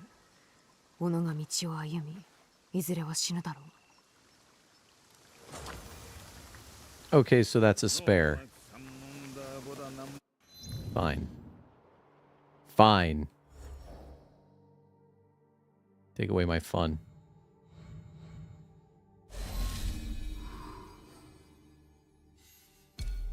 Lurking in Iga Togi Pass. He's overlooking Kasuga Shrine. Togi Pass. Kasuga Shrine. Okay.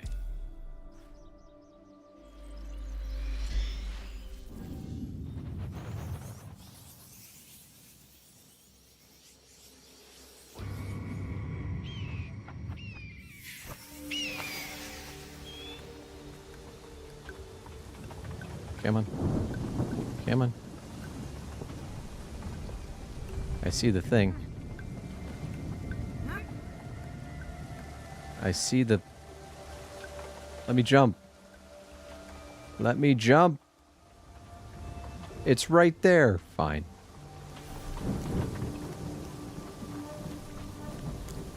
We'll go the safe way.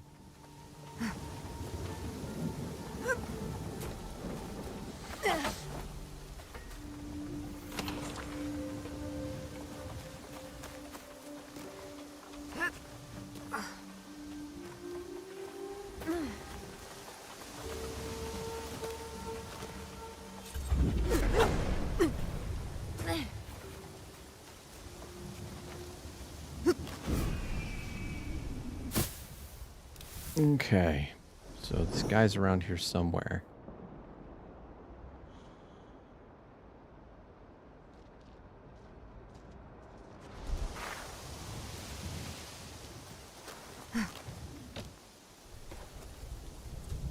Ah.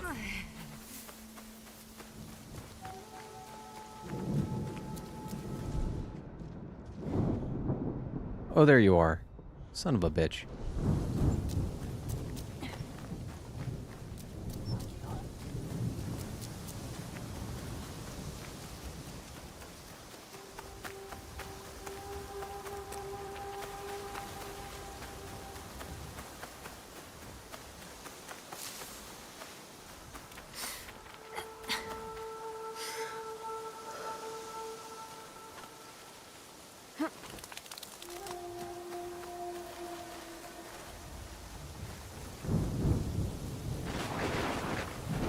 Should I?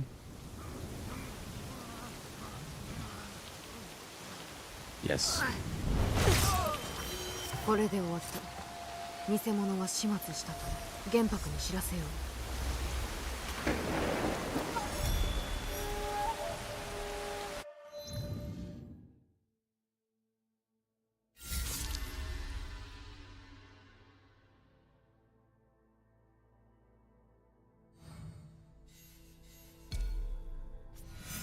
Alrighty.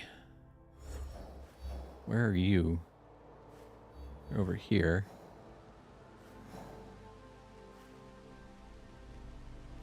Hmm.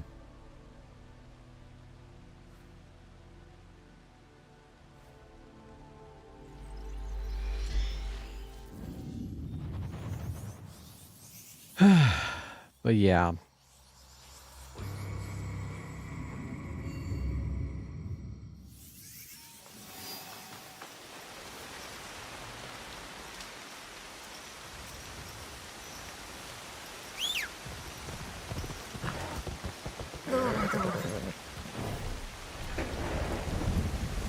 I do think Shadows is the best thing that they've made in a long time. Like a long time. I can't think of... Hold on. Hold on. Hold on. I gotta beat this guy.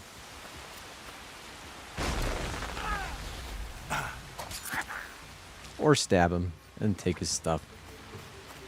That's an option.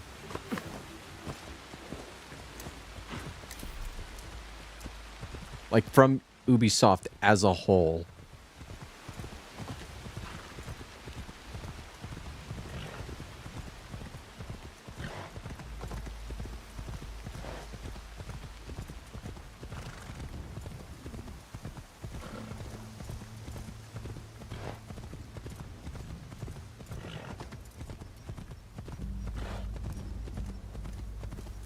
Oh, it's much better than Valhalla. The combat feels better. The stealth is way better. The parkour is way better. It's not as long. It like doesn't overstay its welcome. I mean, it's long because it's one of these RPG games, but it's not like overly long like how Valhalla is.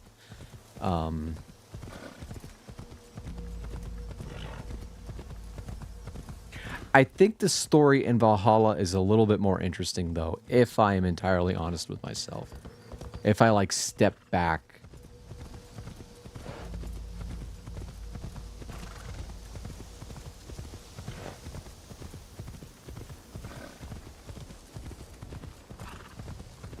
I don't know, it's a bit of a...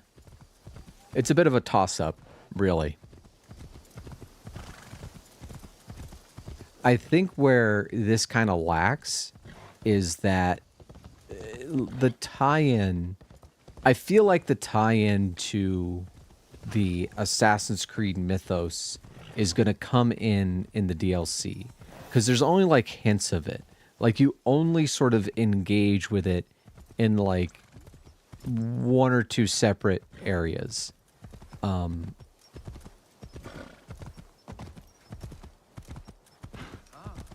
This game kind of treats the whole, like, assassin Templar thing, or the not the assassin Templar thing, but like the whole like modern day, you know, you're in an animus conceit, the same way Unity did, where, you know, you are a video game player and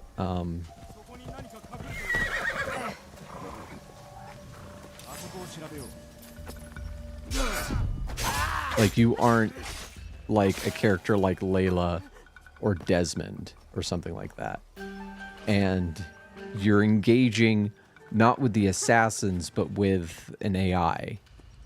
And like you only encounter it like a handful of times. Like 99.99% of the game is its setting is Japan. And so in that way it kind of feels divorced from Assassin's Creed as a whole. But like I said, I get the feeling based on how that story ended that there's going to be more to it in coming DLC. And there is 100% going to be DLC because, well, for starters, they've already announced it. But second, it ends on such a cliffhanger for Naoe's narrative that you're like, okay, like I thought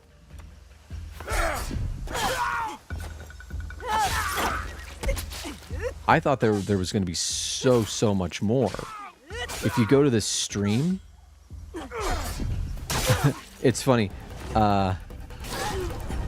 So the the last story related stream from Assassin's Creed Shadows, it's like half an hour of playing the game and then like 3 hours of credits, because, you know, I like letting the credits roll to give the people their due, you know, and it went on for 3 fucking hours. Anyway, if you find that stream in the, you know, on YouTube, you'll hear me go, "Is that it?" To like it's just such a, it feels like there's more. Like it's like, hey, we're gonna go do this thing, and I'm like, okay, let's go do this thing, and then credits start rolling. And that's like I mean, like, Assassin's Creed 2 did kind of have a cliffhanger ending, but it was a cliffhanger ending that was like at the end of the story, if that makes sense. Like, you had the whole thing with Ezio's brothers and father being killed, and he sort of falls into the assassin life. He hunts down all of the people who killed his family, and, you know, the final one is the Pope, and he has that character moment where he's like, I'm not going to kill you, and you know, he has like there's like a full and complete story there. And then at the end, you get the stuff with Minerva, and that's sort of like its cliffhanger. But it's not a cliffhanger because you got a complete story in the entire thing. With this, it's sort of like it doesn't feel complete in the same way. It's so hard to articulate.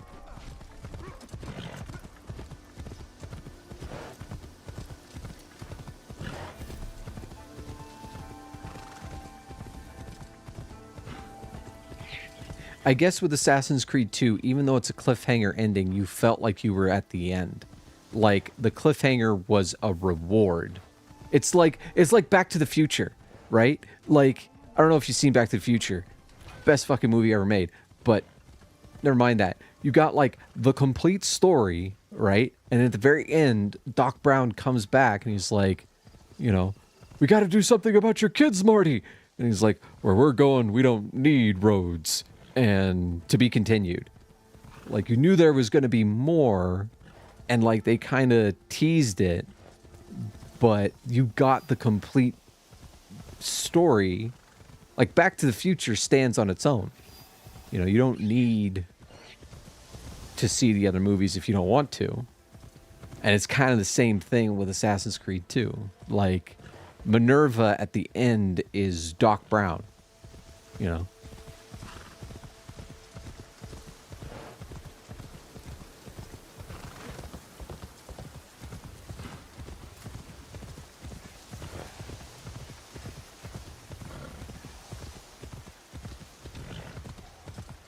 Oh, look, another Ronin. I'm going to steal his stuff again.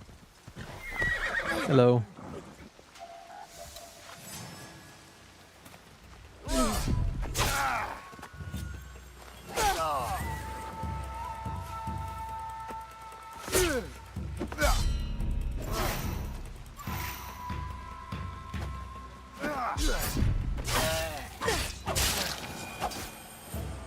I got cocky.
Oh shit, okay. I forgot that it does this. I was like, it's taken way too long to get to my destination. And then I realized when you set one of these markers, it sets the marker as the priority instead of the fucking... Okay. There we go. I'm so glad that they put in this auto follow thing. I saw a review that was basically like, you should never use Pathfinder. Why would you ever use Pathfinder? It's because this game's fucking big. And it's nice, you know. Well, when the game came out, the horses wouldn't follow the road like they do in Odyssey and Origins and Valhalla. And they had to patch it in later. And now that it's in, it's so nice. I get to, like, chat with you guys and as we go through the beautiful scenery. We see a monkey, baboon's ass. I don't know, there's some people who are like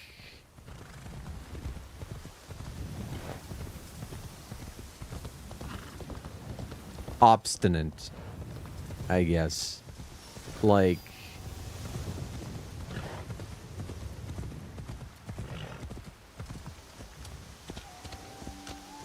it's the same kind of thing about, like, not using, like, Mimic Tier in Elden Ring. Like, I don't use any summons. Meanwhile, my playstyle is I use whatever is in the game because it's something the designers put there for it to be fun, right? And, like, if it's not fun for you, then fine, don't use it, but... Like, I don't know. I've said this before, and I'll say it again. I feel like...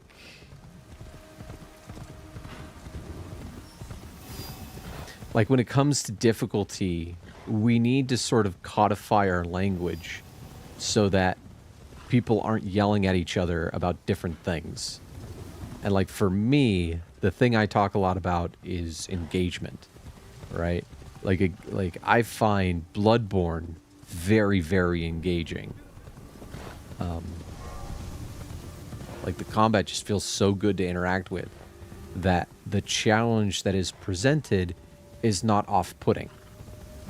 When it comes to my favorite whipping boy, Destiny 2, I don't find the combat that engaging anymore.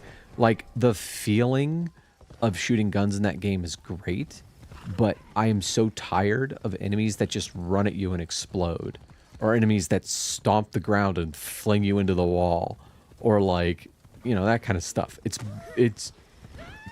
It's boring at this point. Like, oh no, an exploding thrall, you know.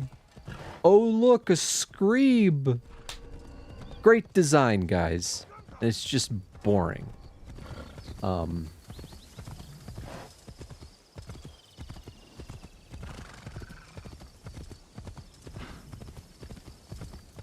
So. Oh yeah, that used to drive me insane with Mass Effect. I remember Mass Effect came out, and people would play it on... Well, okay. Yeah, I'll use Mass Effect as an example. Mass Effect came out, and people would play it on the absolute hardest difficulty, and then whine that it was difficult. Whine that it was like, oh, there's only one way of playing that works. And it's like, yeah, you're playing it on the hardest difficulty.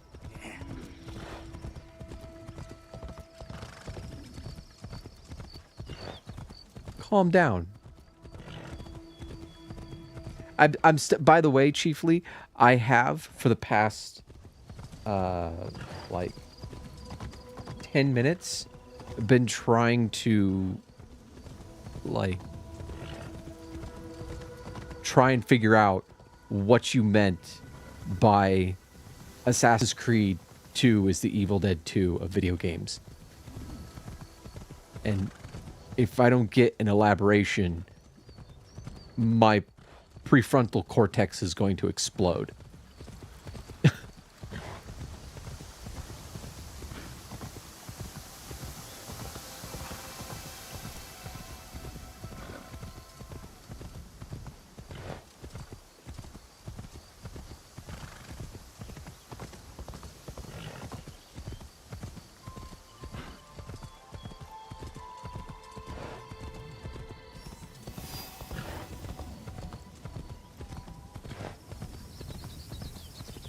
See, I like how every once in a while, when traveling through the land, I get to see the words Oscar rocks, and I'm like, yes, she does.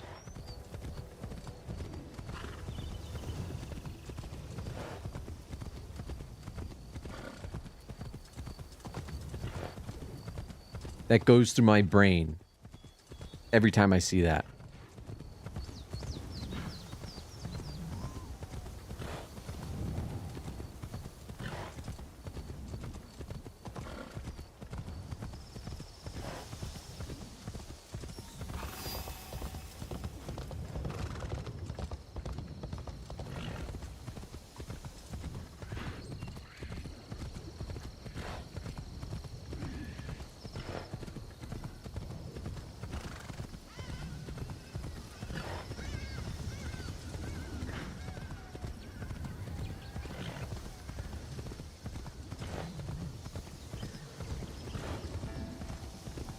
New York, New York. It's a hell of a town.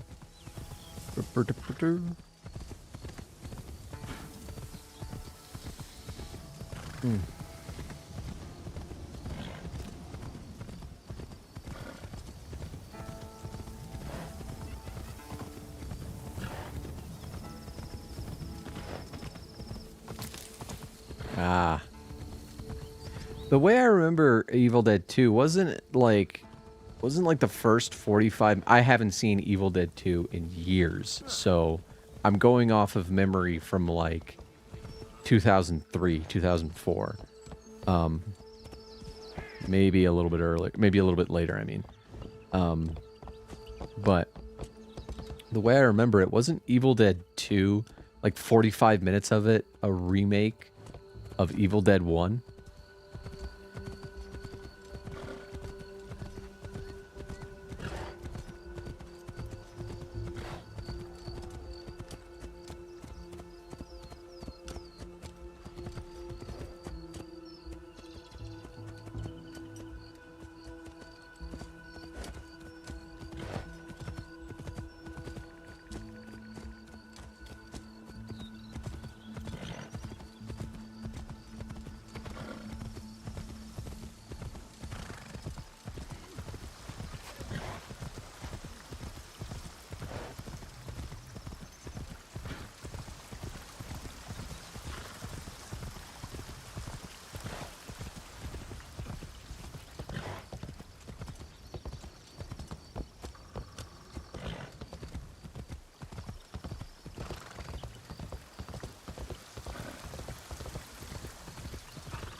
Hello.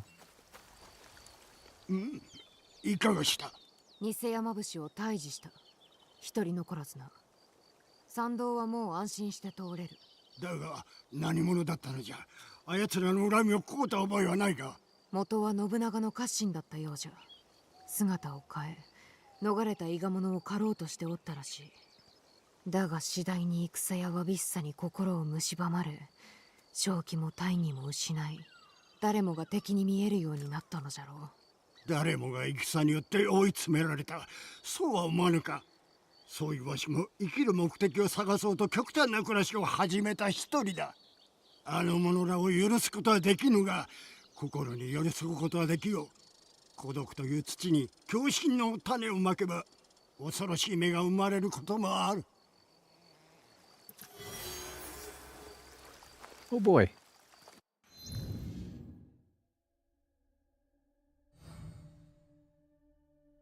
Okay.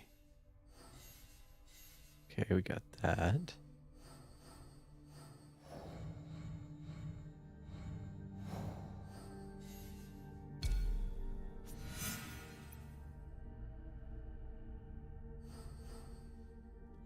Operates out of Tamba. Where's Tamba? Okay, well, I should probably try and get some of these things, so why not? See, like, when I talk about engaging, I think the star of Elden Ring is exploration in the environment. When I think about, like, combat in that game, my feelings about it,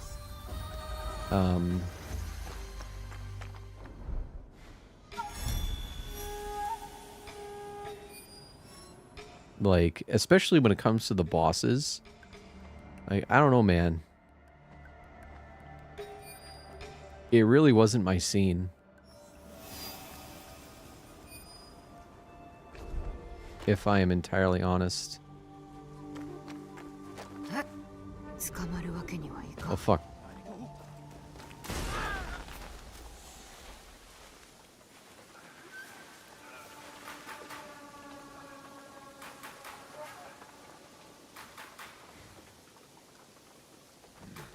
何もなしか。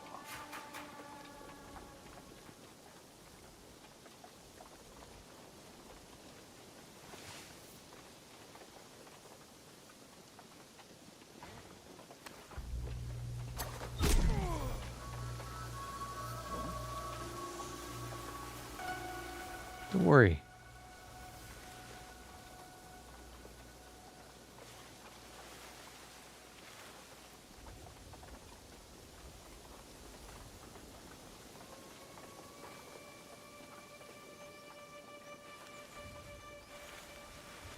Because personally, I think back to Elden Ring and every single boss fight, and the only one I found like super engaging that like had me locked in and paying attention to how they moved and trying to think up ways to counter it and all that was Millennia. She's the only one.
Oh, that's fine.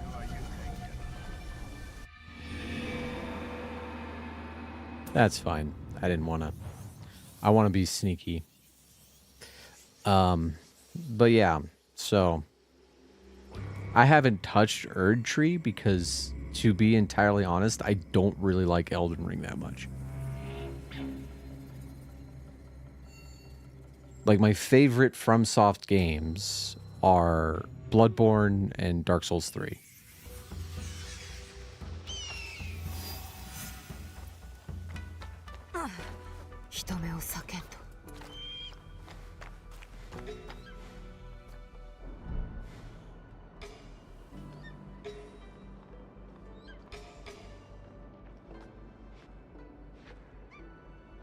I think Dark Souls is pretty good, but I kind of like don't want to play it.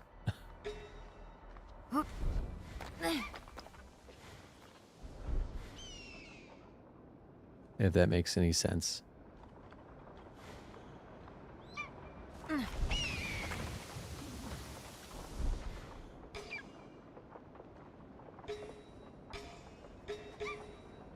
Oh, hey, there's one in there.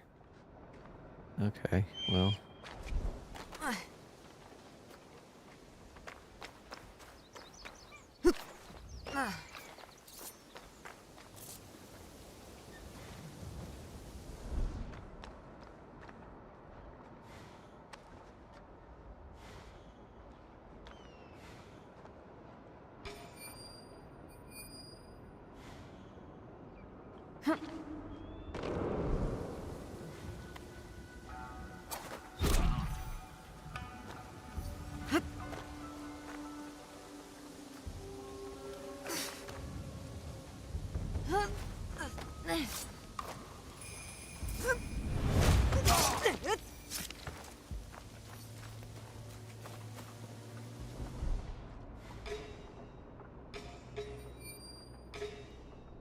It's definitely one of those things where I recognize that I am in the minority because everybody loves Elden Ring.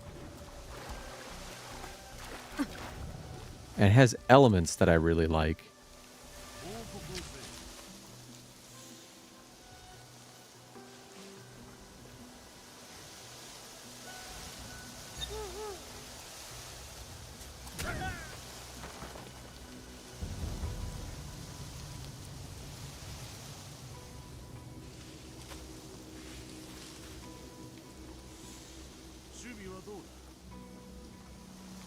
So that should knock him out as well. If he checks the body.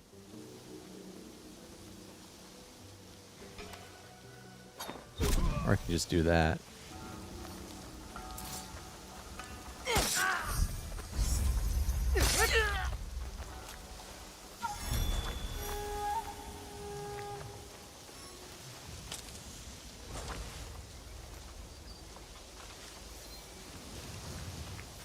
See, I love DS3. I played through that so many times. I love the DLC. Like, Dark Eater Midir is one of my favorite fights in all of FromSoft.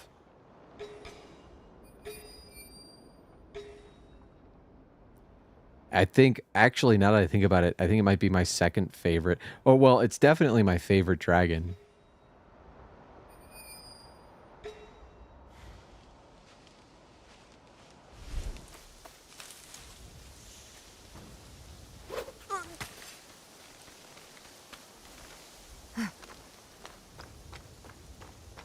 My absolute favorite fight is Orphan of Kos. And I think it's so funny, like, I was stuck on Orphan for like 2 days straight or something like that. Granted, I was playing on New Game Plus, and I started New Game Plus and then went like right to the DLC, which is not how you should do that. And I went and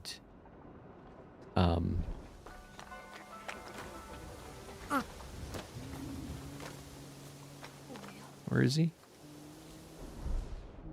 Oh, he's over there. Okay. Anybody? gonna see me. Nope. So,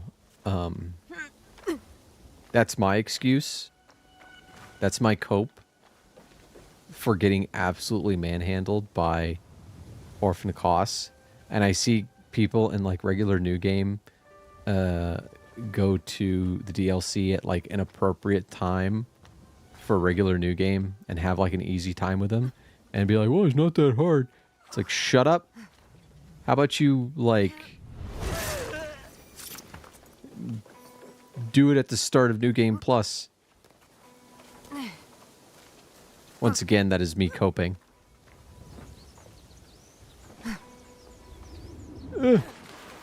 Ow.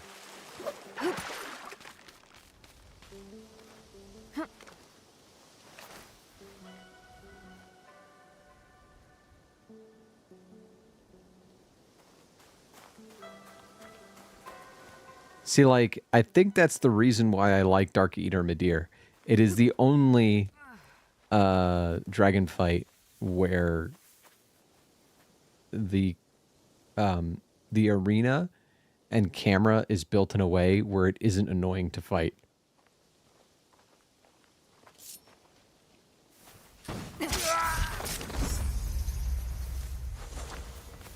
Can't forget to loot him. Always gotta loot him.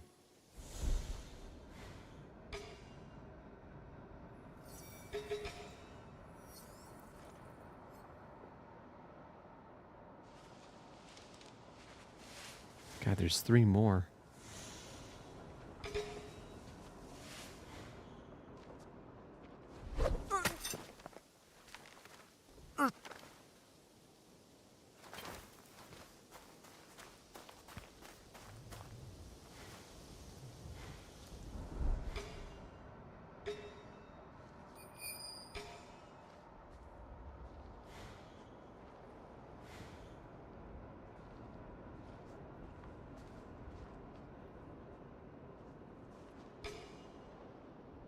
I think the main reason I like Orphan so much is that Orphan is sort of a distillation of the ideas in Bloodborne. And when you treat Orphan like a duel with another hunter, Orphan makes sense and is, I won't say easy, but like you can deal with him. I think I'm a sucker for a game with good parries.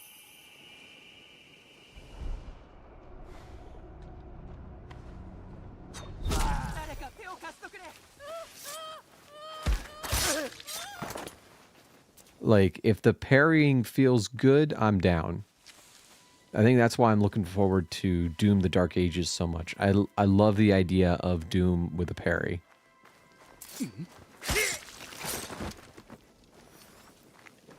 I think that's why I'm not like a huge fan of most of the newer Assassin's Creed games, is that they aren't parry focused. This Assassin's Creed game is definitely parry focused, so I think it's you know, it's better for what I like.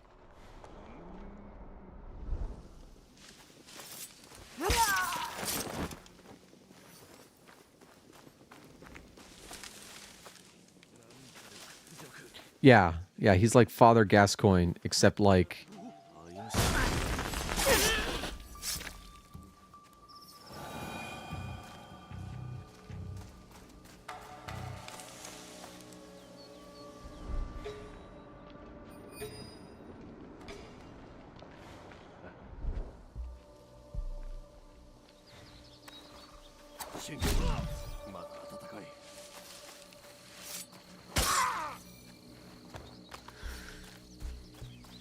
except Father Gascoigne is like midterms and Orphan is the finals. Because like once you get parrying with Orphan, it's like, oh, this isn't that bad.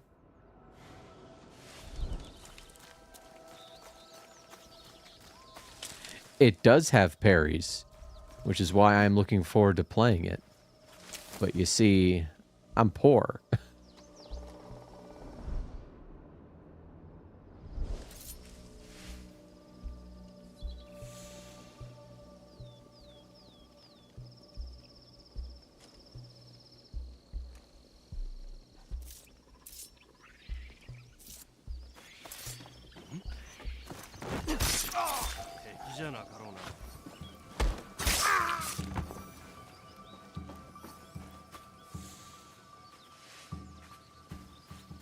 So, like, my budget for myself is one game a month. I can't afford the Nintendo Switch 2 like I thought I was going to be able to, which is unfortunate. But, you know, it's just little old man rant that I have to say. I don't mind games getting more expensive. I really don't.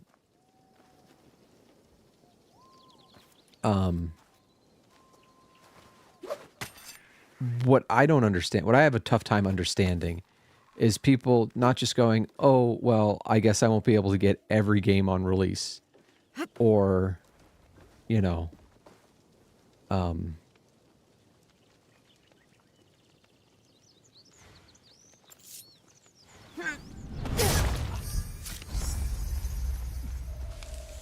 looks like I'll have to save for a couple months. You know, like, that's how I feel about the Nintendo Switch 2. It's like, oh, it's unfortunate that I can't afford it right now. I'll save up and get it when I can afford it. You know, it's just...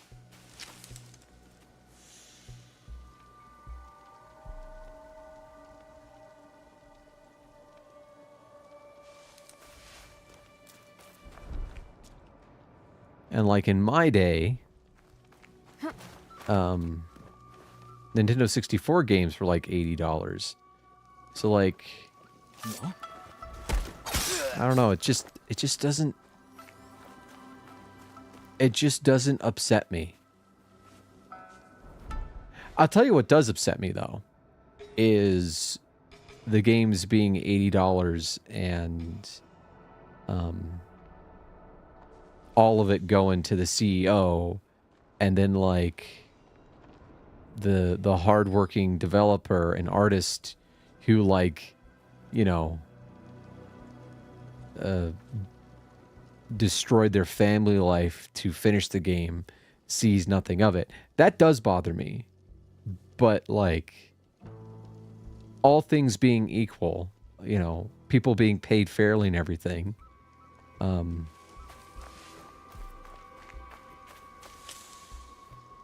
it doesn't bother me.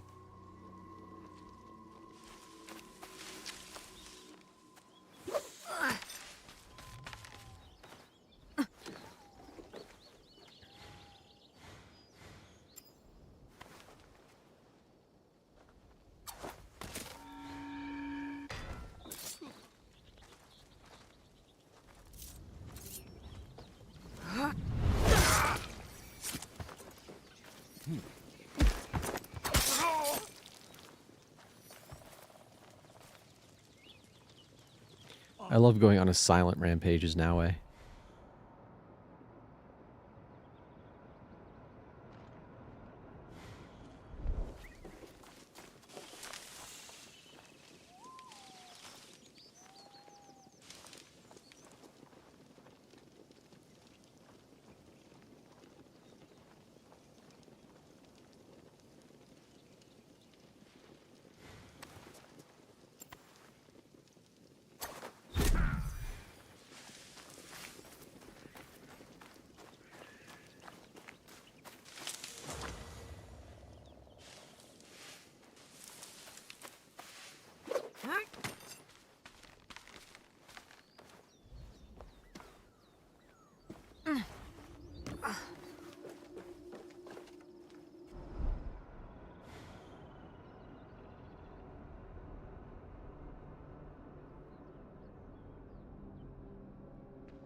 こ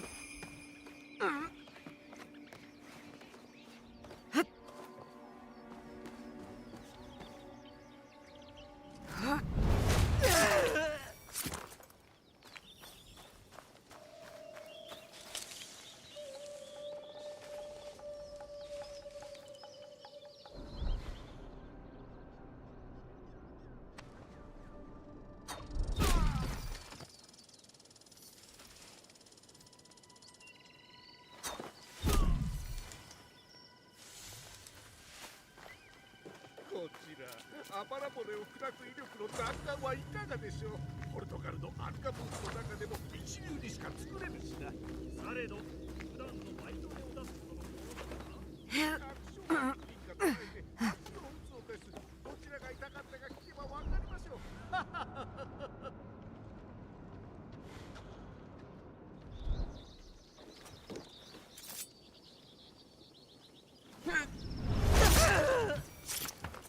今のお前客ではないな。何をしておる。お前たちの取引を終わらせに来た。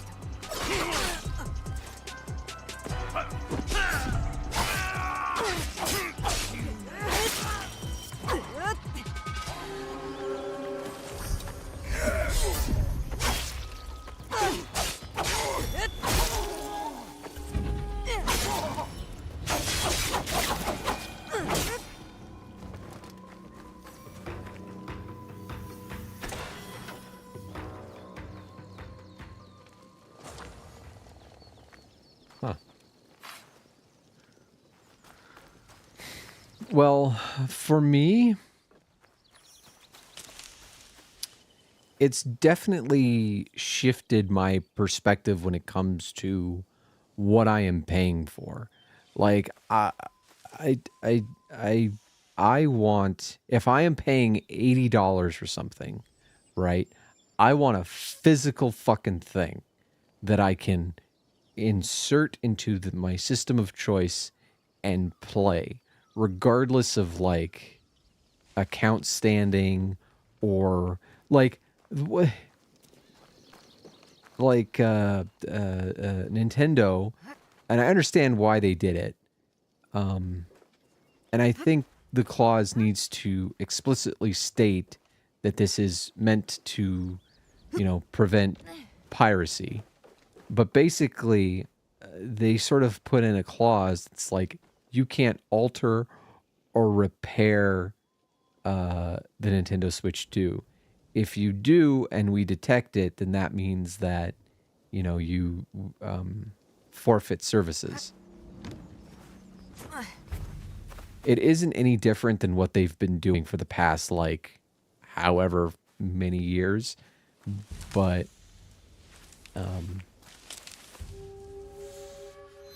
I still don't like it. I want to own the things that I pay for, you know? Okay, so I know the ones at the castle.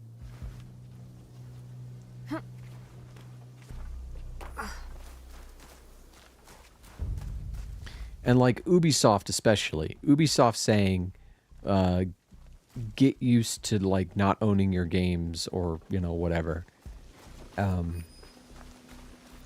And like a lot of PC games and a lot of like they see it as licensing. You're licensing the game. It's like, no, I'm paying for it.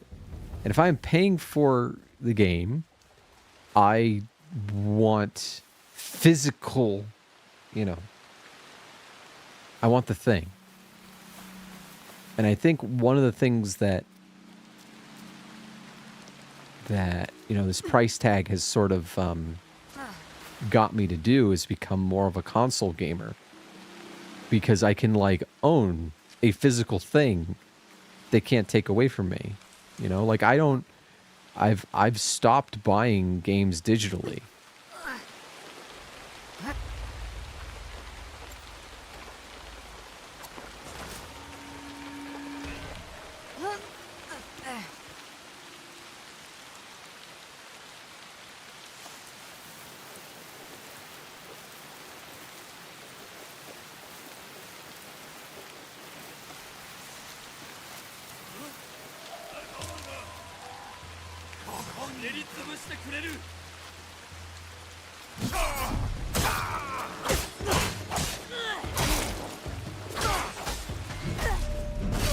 Oh, damn. Well, Nintendo has... See, Nintendo corporate has the attitude that individual artists should have, which is, you know, I'm not going to work for free. The work that we make has value, and we deserve compensation for it. That is their modus operandi. That's the way artists should act.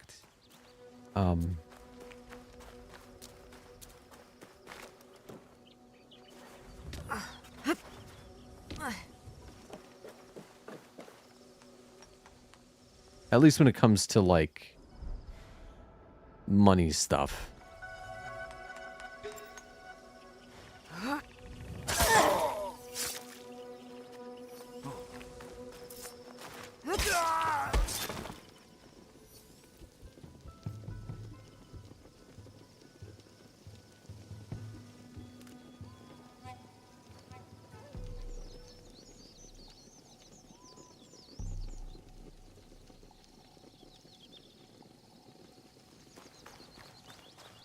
Yeah, like, I'm pretty sure people right now who bought... I mean, I know there was... First off, it is really annoying that so many people complain about paying like $80 for video games, and yet I see so many people who paid $100 for early access to Doom: The Dark Ages, and it's like, you know...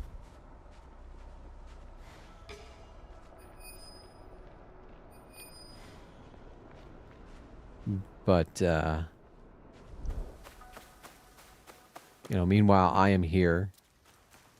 Like, $70 was my entire entertainment budget this month. So, I'm really hoping like, the other thing is that I think paying $70 for a game, $70 or $80 for a game, and having it be absolute garbage is going to hurt way more. It's gonna increase the vitriol. It's like, I paid this much money for this piece of shit. I'm pretty confident Dark Ages is gonna be good, but it might not be. You know, like, I really liked Eternal.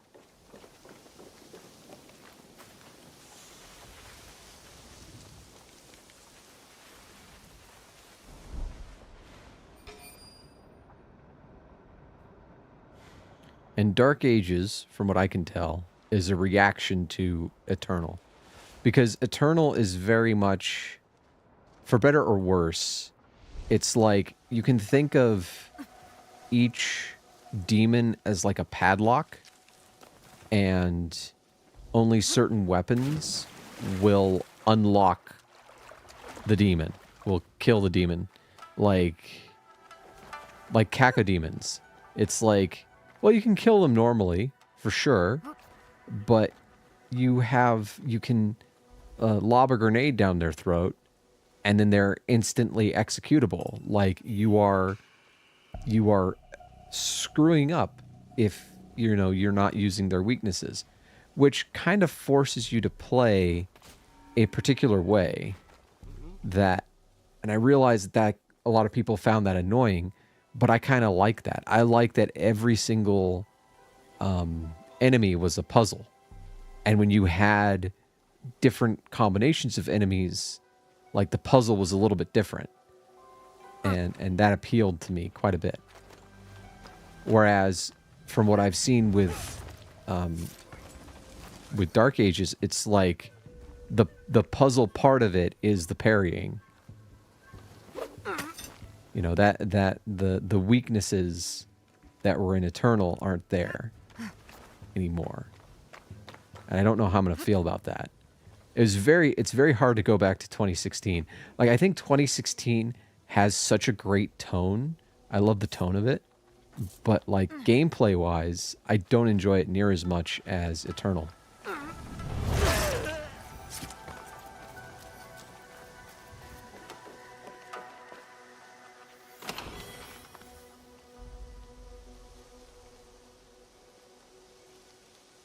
So I am playing on the PlayStation 5. I'm playing Dark Ages on the PlayStation 5 because I want like a physical copy. You know, like I've said, you know, spending that much on games has made me prefer consoles over PC.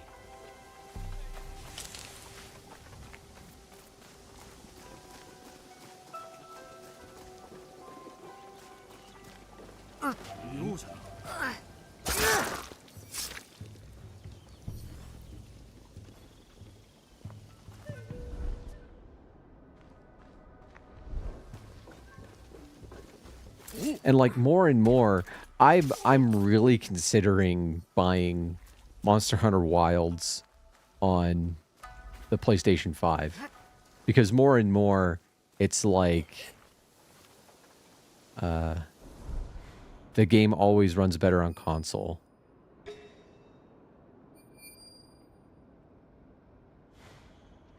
Nowadays.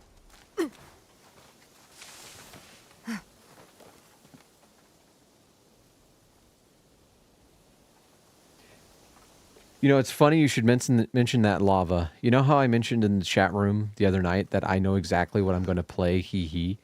Well, I was thinking about playing Skyrim. just for memes. I was like, I don't really want to do that.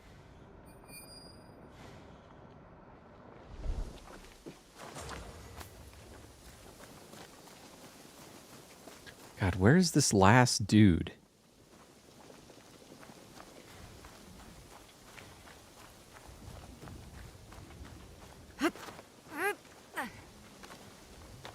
Or second to last dude. I know the last dude is in there. But I need...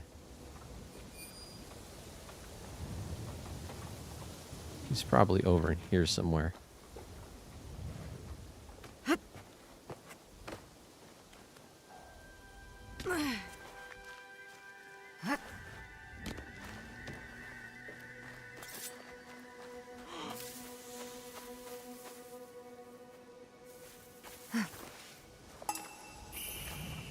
I know, I have it on PS5.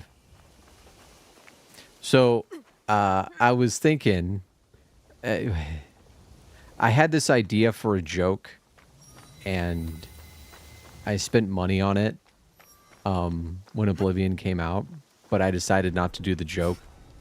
But the joke was, you know, I start Oblivion, I go through the beginning of the thing, and then I exit the sewers, fade to black, and then the beginning of Skyrim.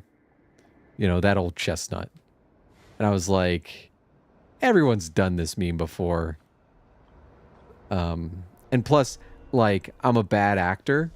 Like, I was trying to be like, God damn it, Todd.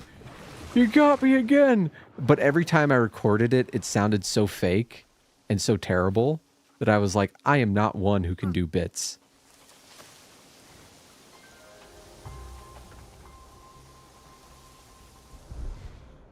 Wait a minute. Am I outside the castle now? I might be outside the castle. I am outside the castle. King of the castle. King of the castle.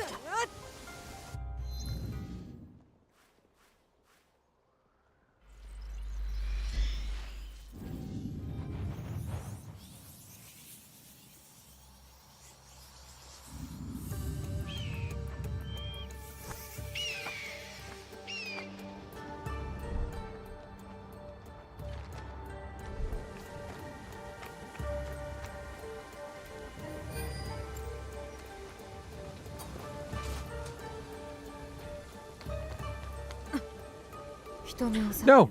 Fuck.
You know, Oblivion was really good. And I've seen some people say that, like, Oblivion is a test case to see, you know, how audiences will respond to the Elder Scrolls. And if that's the case... Sorry, I'm getting tired. I'm going a little bit longer. And if that's the case, then, you know... I mean, like, I'll be real. Well, for starters, I still haven't finished Oblivion. I'm still, like, doing stuff. So who knows how I'll feel by the time I finish it. But, it is the first Elder Scrolls game I've really enjoyed. And it's mostly because they fixed a lot of the stuff that I didn't like in the original Oblivion release. So, like, they understand, presumably. Let's go over here.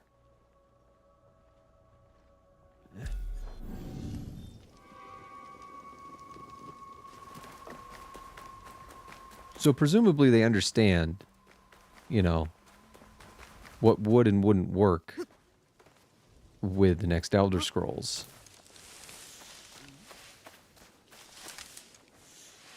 Honestly, the thing about Oblivion is that it's made me really froth at the mouth for a Fallout 3 remake. Because I know it's not a popular opinion, but I do enjoy Fallout 3. And I feel like, you know, a remake that kind of polishes up its rough edges would be genuinely amazing.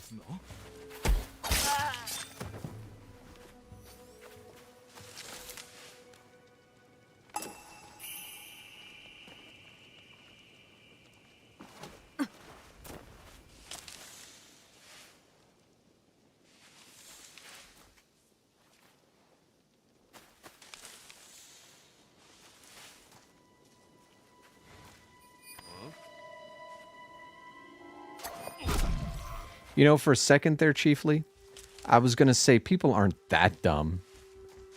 And then I remember some of the conversations I've had recently. It's like, oh, no, they are.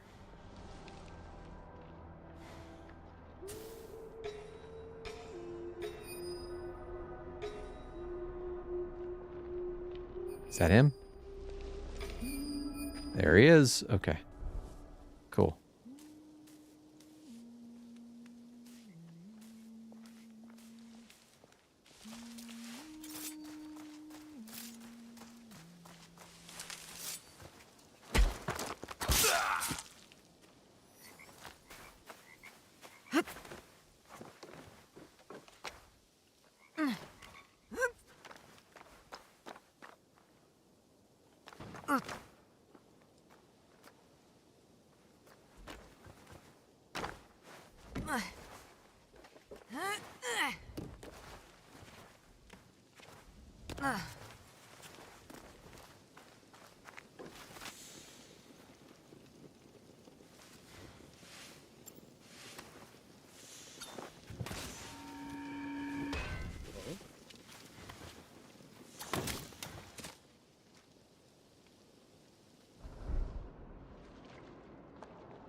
Don't worry about it.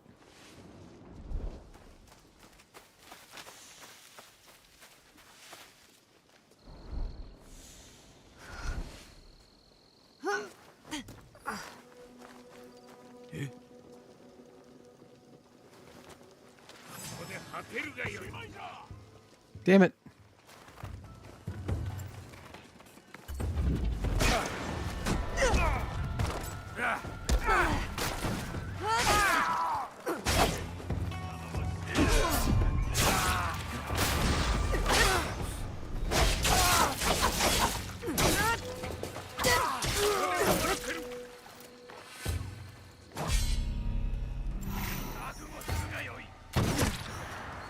Damn guns.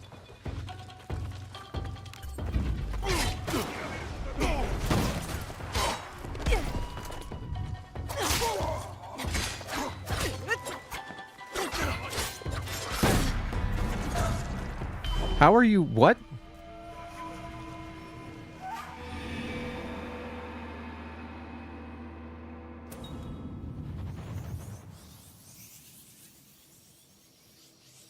I disagree with how that turned out.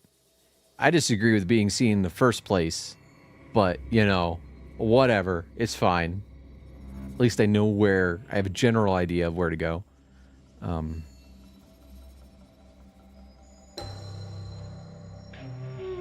But I really, really like Fallout 3.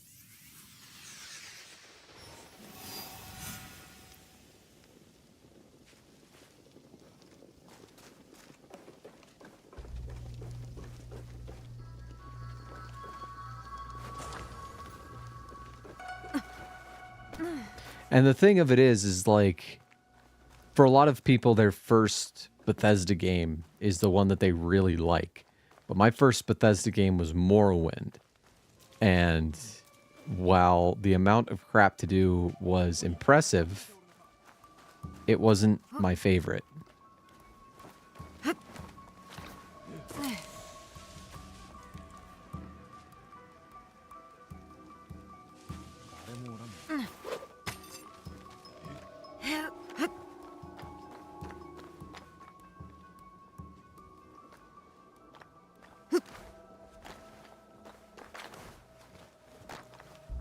Which way are they facing? That way. 怖い。目の前にいる敵を全身。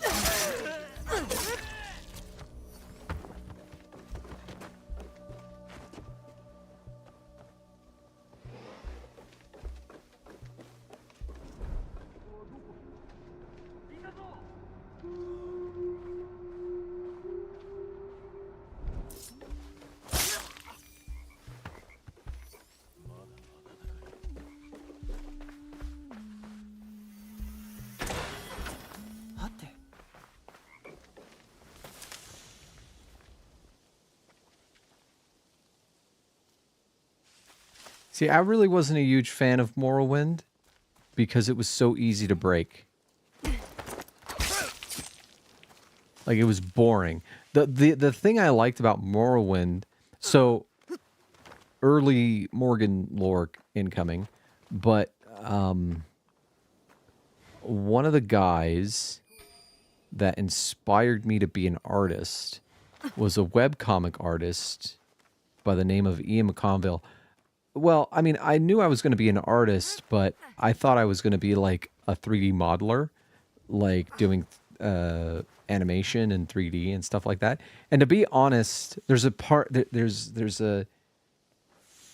an element of me that wants to go back to that, that wants to forego all of the 2D illustrations and go back to 3D. You know, but God, I'd have to learn so much. Interesting story. I thought I was going to be a 3D artist. I went to ILM, and basically they told me that the main thing that they were looking for was people that knew how to draw, that they could teach a person who knew how to draw how to use the systems and whatnot, but being able to draw was like the main thing. Nowadays, I feel like that's not the case. But anyway, when I got that advice, I was like, okay, I need to learn to draw. And one of my main inspirations was a guy named Ian McConville who did a comic called Mac Hall. I'm pretty sure if you want, you can go, like, read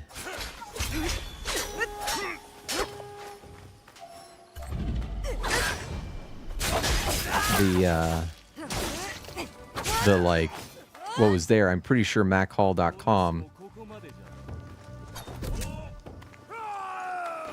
is still a thing.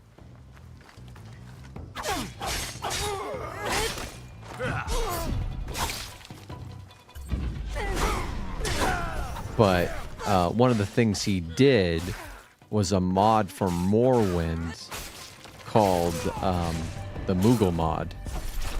And I found the regular game so boring that the Moogle mod made it interesting. And so, you know, I played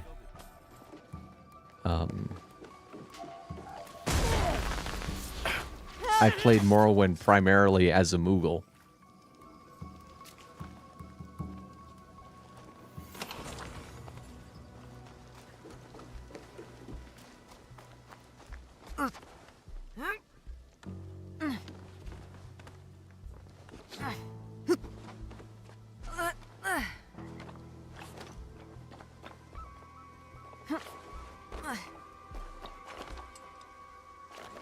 And like he did this thing where he made the Moogle race look like super cool.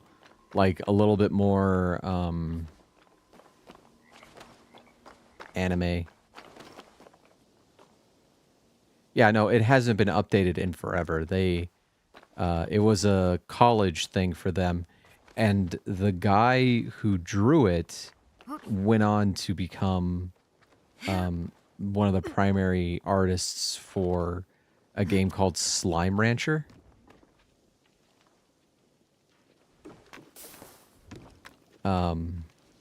He's also the one who made the Moogle mod. And now they're at a new site called 3Panel Soul, which is all one word, all spelled out. So THREEPANELSOUL.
I mean, to their credit, the...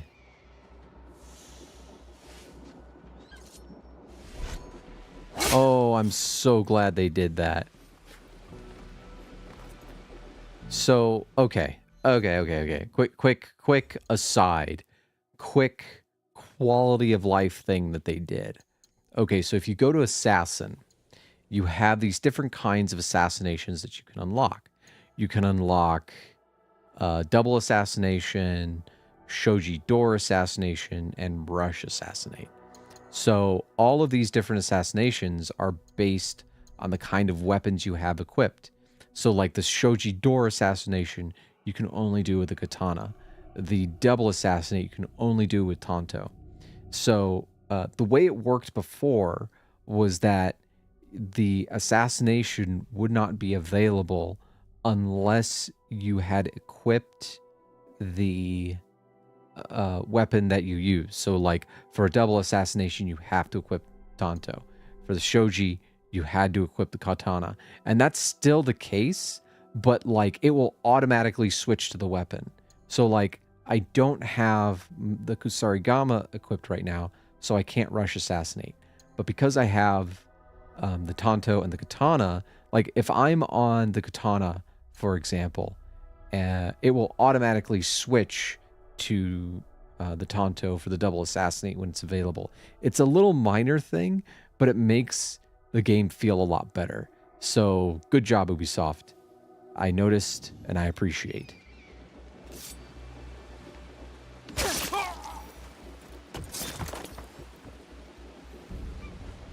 I think Morrowind had like an interesting tone. But the thing I will give them for Elder Scrolls is that, I mean, they need to make more Fallout games for me to, you know, have an opinion on this, but it feels like every Fallout kind of feels samey, you know?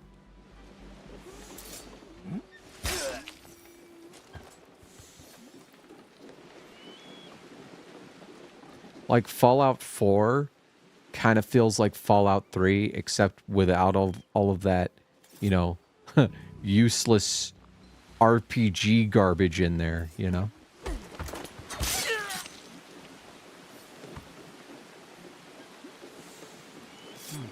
Why would I want to know what my dialogue choice is going to be, honestly?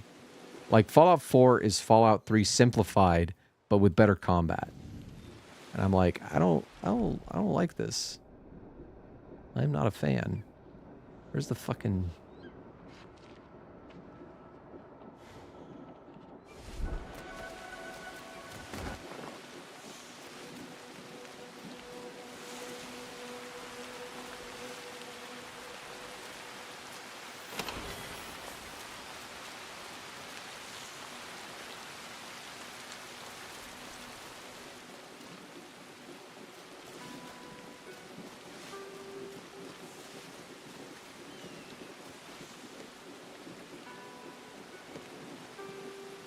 But anyway.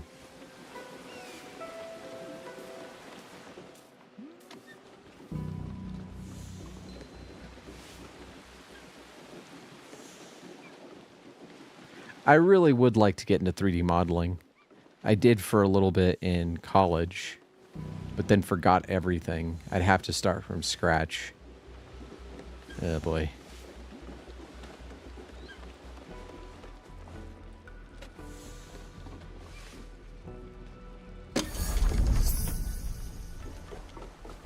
Improved brutal assassinate. Hold on. Meh.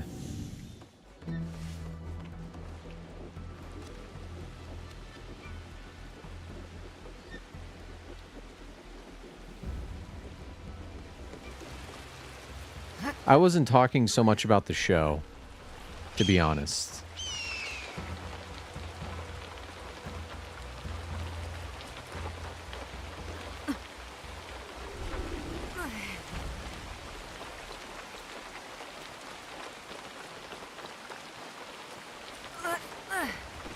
I was talking about the tone of the games. And like, when it comes to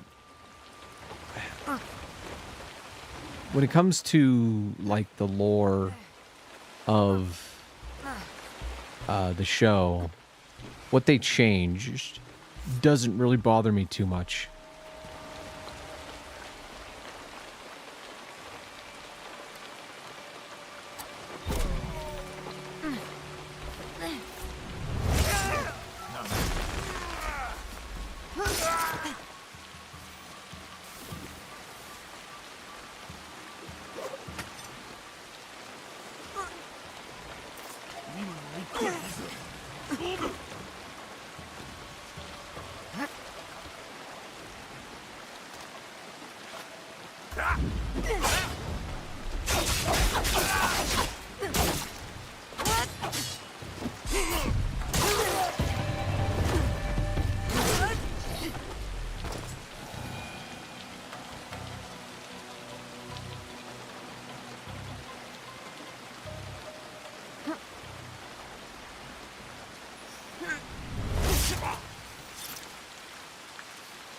God, I love the stealth systems in this game.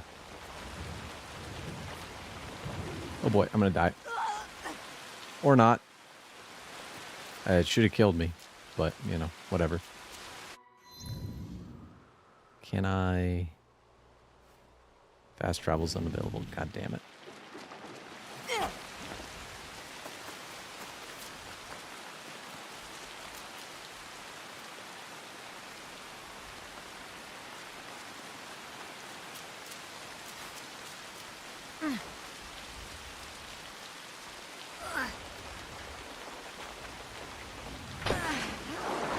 I think there's a sweet spot.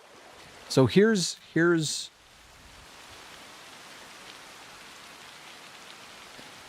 I think that developers often like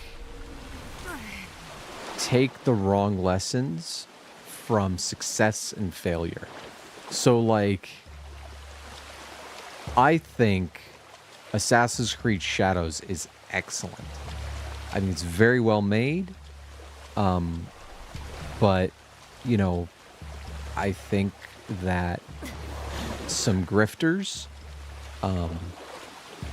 made the game very controversial, and people who fell for it looked for things to not like and like started criticizing elements of the game that were working. And I feel like Ubisoft's response in the future is going to be to pull back on those things that were working. It's not the first time it happened. It happened with Unity, right? Like, I have my problems with Unity, but I did not have a problem with, you know, its parkour. I did not have a problem with... God, where do I want to go now? I should probably unlock that and go there. I did not have a problem with Unity, but because Unity was so poorly received, they, like, Unity sold pretty well, but it got a lot of criticism. And there was a lot of controversy with it. And the next game that came out was Syndicate, and Syndicate did poorly because of Unity. And so it didn't sell very well, and Ubisoft panicked, and they completely changed directions, which I don't think they should have done. I think the original formula for Assassin's Creed was a lot better, but they didn't understand what was working and what wasn't working. Like the feedback was the way, like, you can criticize an artist on something and say, like, you're not drawing this right, or this doesn't look right, stuff like that. But the artist doesn't necessarily know how to fix it. And when they go back to the drawing board, they can make it worse. That's what I'm trying to say. And so, like, even with successes, the exact same thing can happen with successes, where you can say, hey, I really like these drawings. The artist can go back to the drawing board trying to draw more of what the person likes, only to wind up drawing something that isn't as good or isn't as interesting or doesn't, you know, give the audience the same feeling. And like with the Elder Scrolls, what they did is they had Morrowind, and they took Morrowind and they like simplified it. You know, they really simplified it when they went to Oblivion. That's part of the reason why I didn't like Oblivion that much. The way they sort of explained it was that they wanted Morrowind to be kind of like reading the Lord of the Rings novels, and they wanted Oblivion to be like watching the Lord of the Rings movies. And, you know, they sort of pared down a lot of stuff. And the thing is that Oblivion was super successful, way more successful than Morrowind. And I think the lesson that they took away was, hey, if we simplify things and bring them down to their lowest common denominator, then the thing that we make will be more successful. And that's what they did with Fallout 3, which was super, super successful, which was great. Like, game of the... I love Fallout 3. I think that is the sweet spot. But then they did it again with Skyrim. And Skyrim was even more successful. So, like... And then they go to Starfield, and they're like, okay, we're going to simplify things even further. And it's too much. They did it with Fallout 4. They're going to simplify things even further. And it's just too much. Like, they've taken the wrong lesson. They're making things more simple when they they found the sweet spot and should be refining within that sweet spot. It's why I am like such an advocate of, like, I feel that I can't find, where's the Silver Lands? Oh, Southern Silver. Oh shit. You should be right here. Or not? How dare you? Oh, there you are.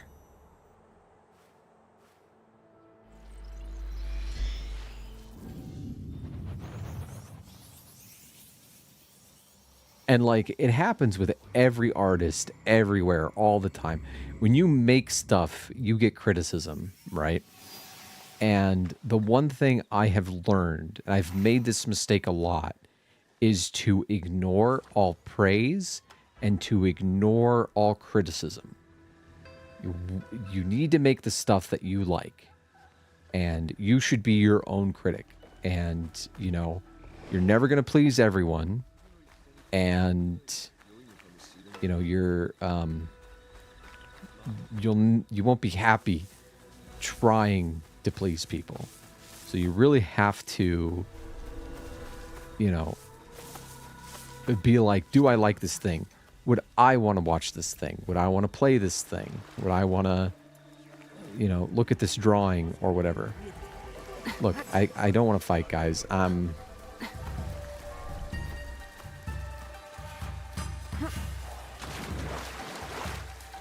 leaving.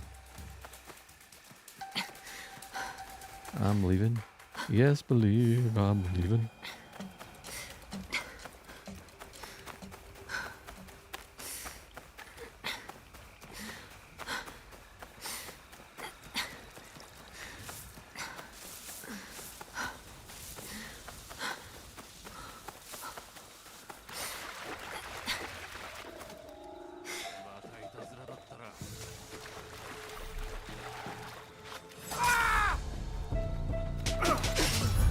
Oh, jeez. Great opening.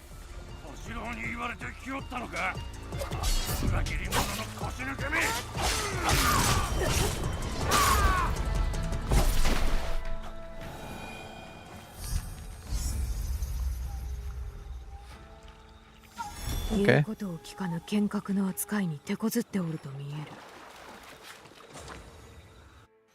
You know what? I feel like playing is...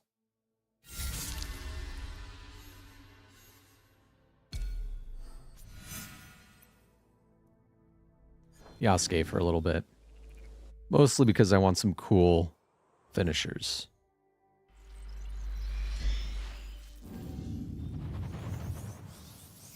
But yeah, so I think Bethesda needs a come to Jesus moment where they like sit down and go, what do we want to play?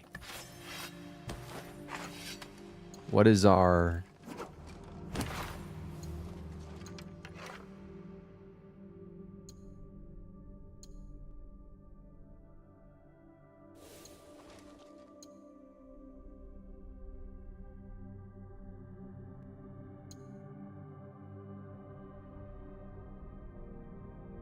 Let's go with that.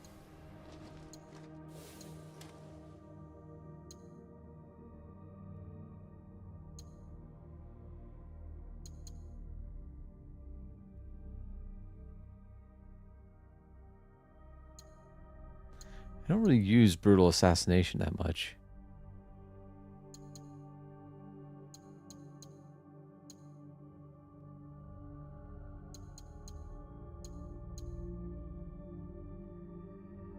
Yeah, that'll do.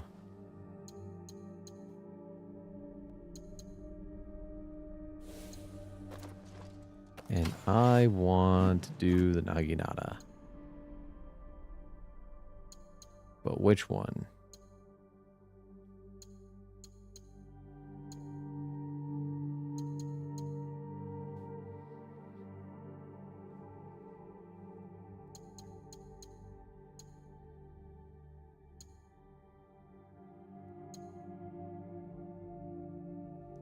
Days. I should do a days build. Yeah.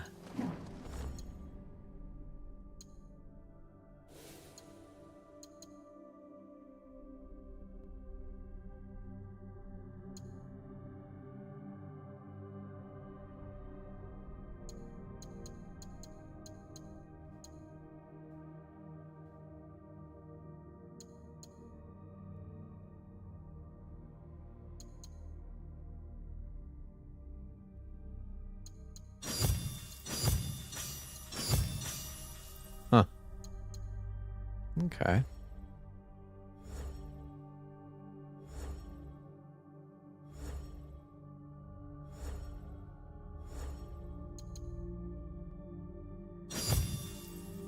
Actually, let's reset this. Well, yes.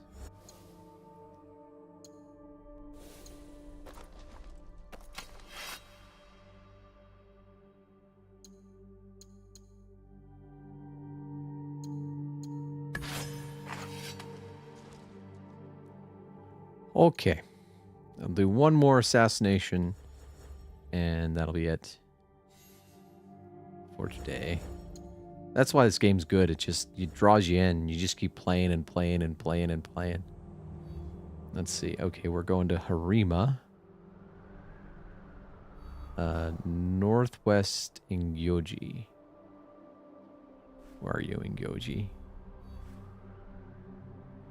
Northeast, northwest. All right. That's not too far.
Hello.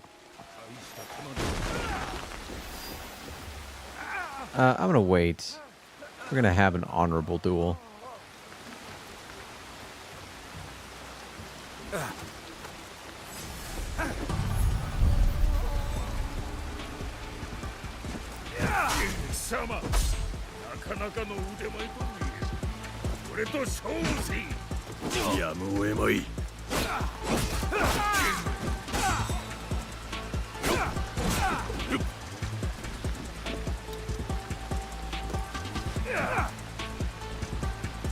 Oh, I dazed him. That's why he wasn't doing damage. I dazed him.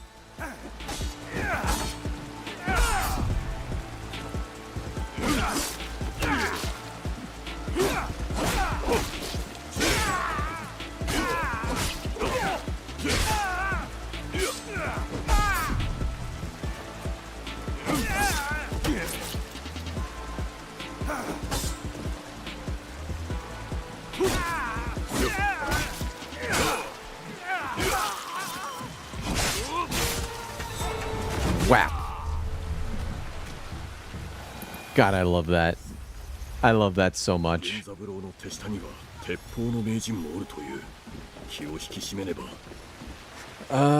Yeah. So, thanks for joining me for this revisiting of Assassin's Creed Shadows. It is an excellent game. I highly recommend it. I think it is one of the better Assassin's Creed games on its own. Not as good as the Ezio trilogy, but honestly, I think it's better than Assassin's Creed 4. So, for whatever that's worth, it's like it's that same kind of thing where, like, you were playing Assassin's Creed 4, but ostensibly it was like more of a pirate game than an Assassin's Creed game. Likewise, this is more of like a samurai and ninja game than an Assassin's Creed game. But it's very good. It's very, very good. Anyway, thank you guys so much for joining me. I will see you tomorrow. Tomorrow will be Doom the Dark Ages. I hope it's good. If it's not good, it's only going to be about 2 hours. If it is good, it might be 3 hours. But yeah. Anyway, you guys have a good one. And I will see you tomorrow.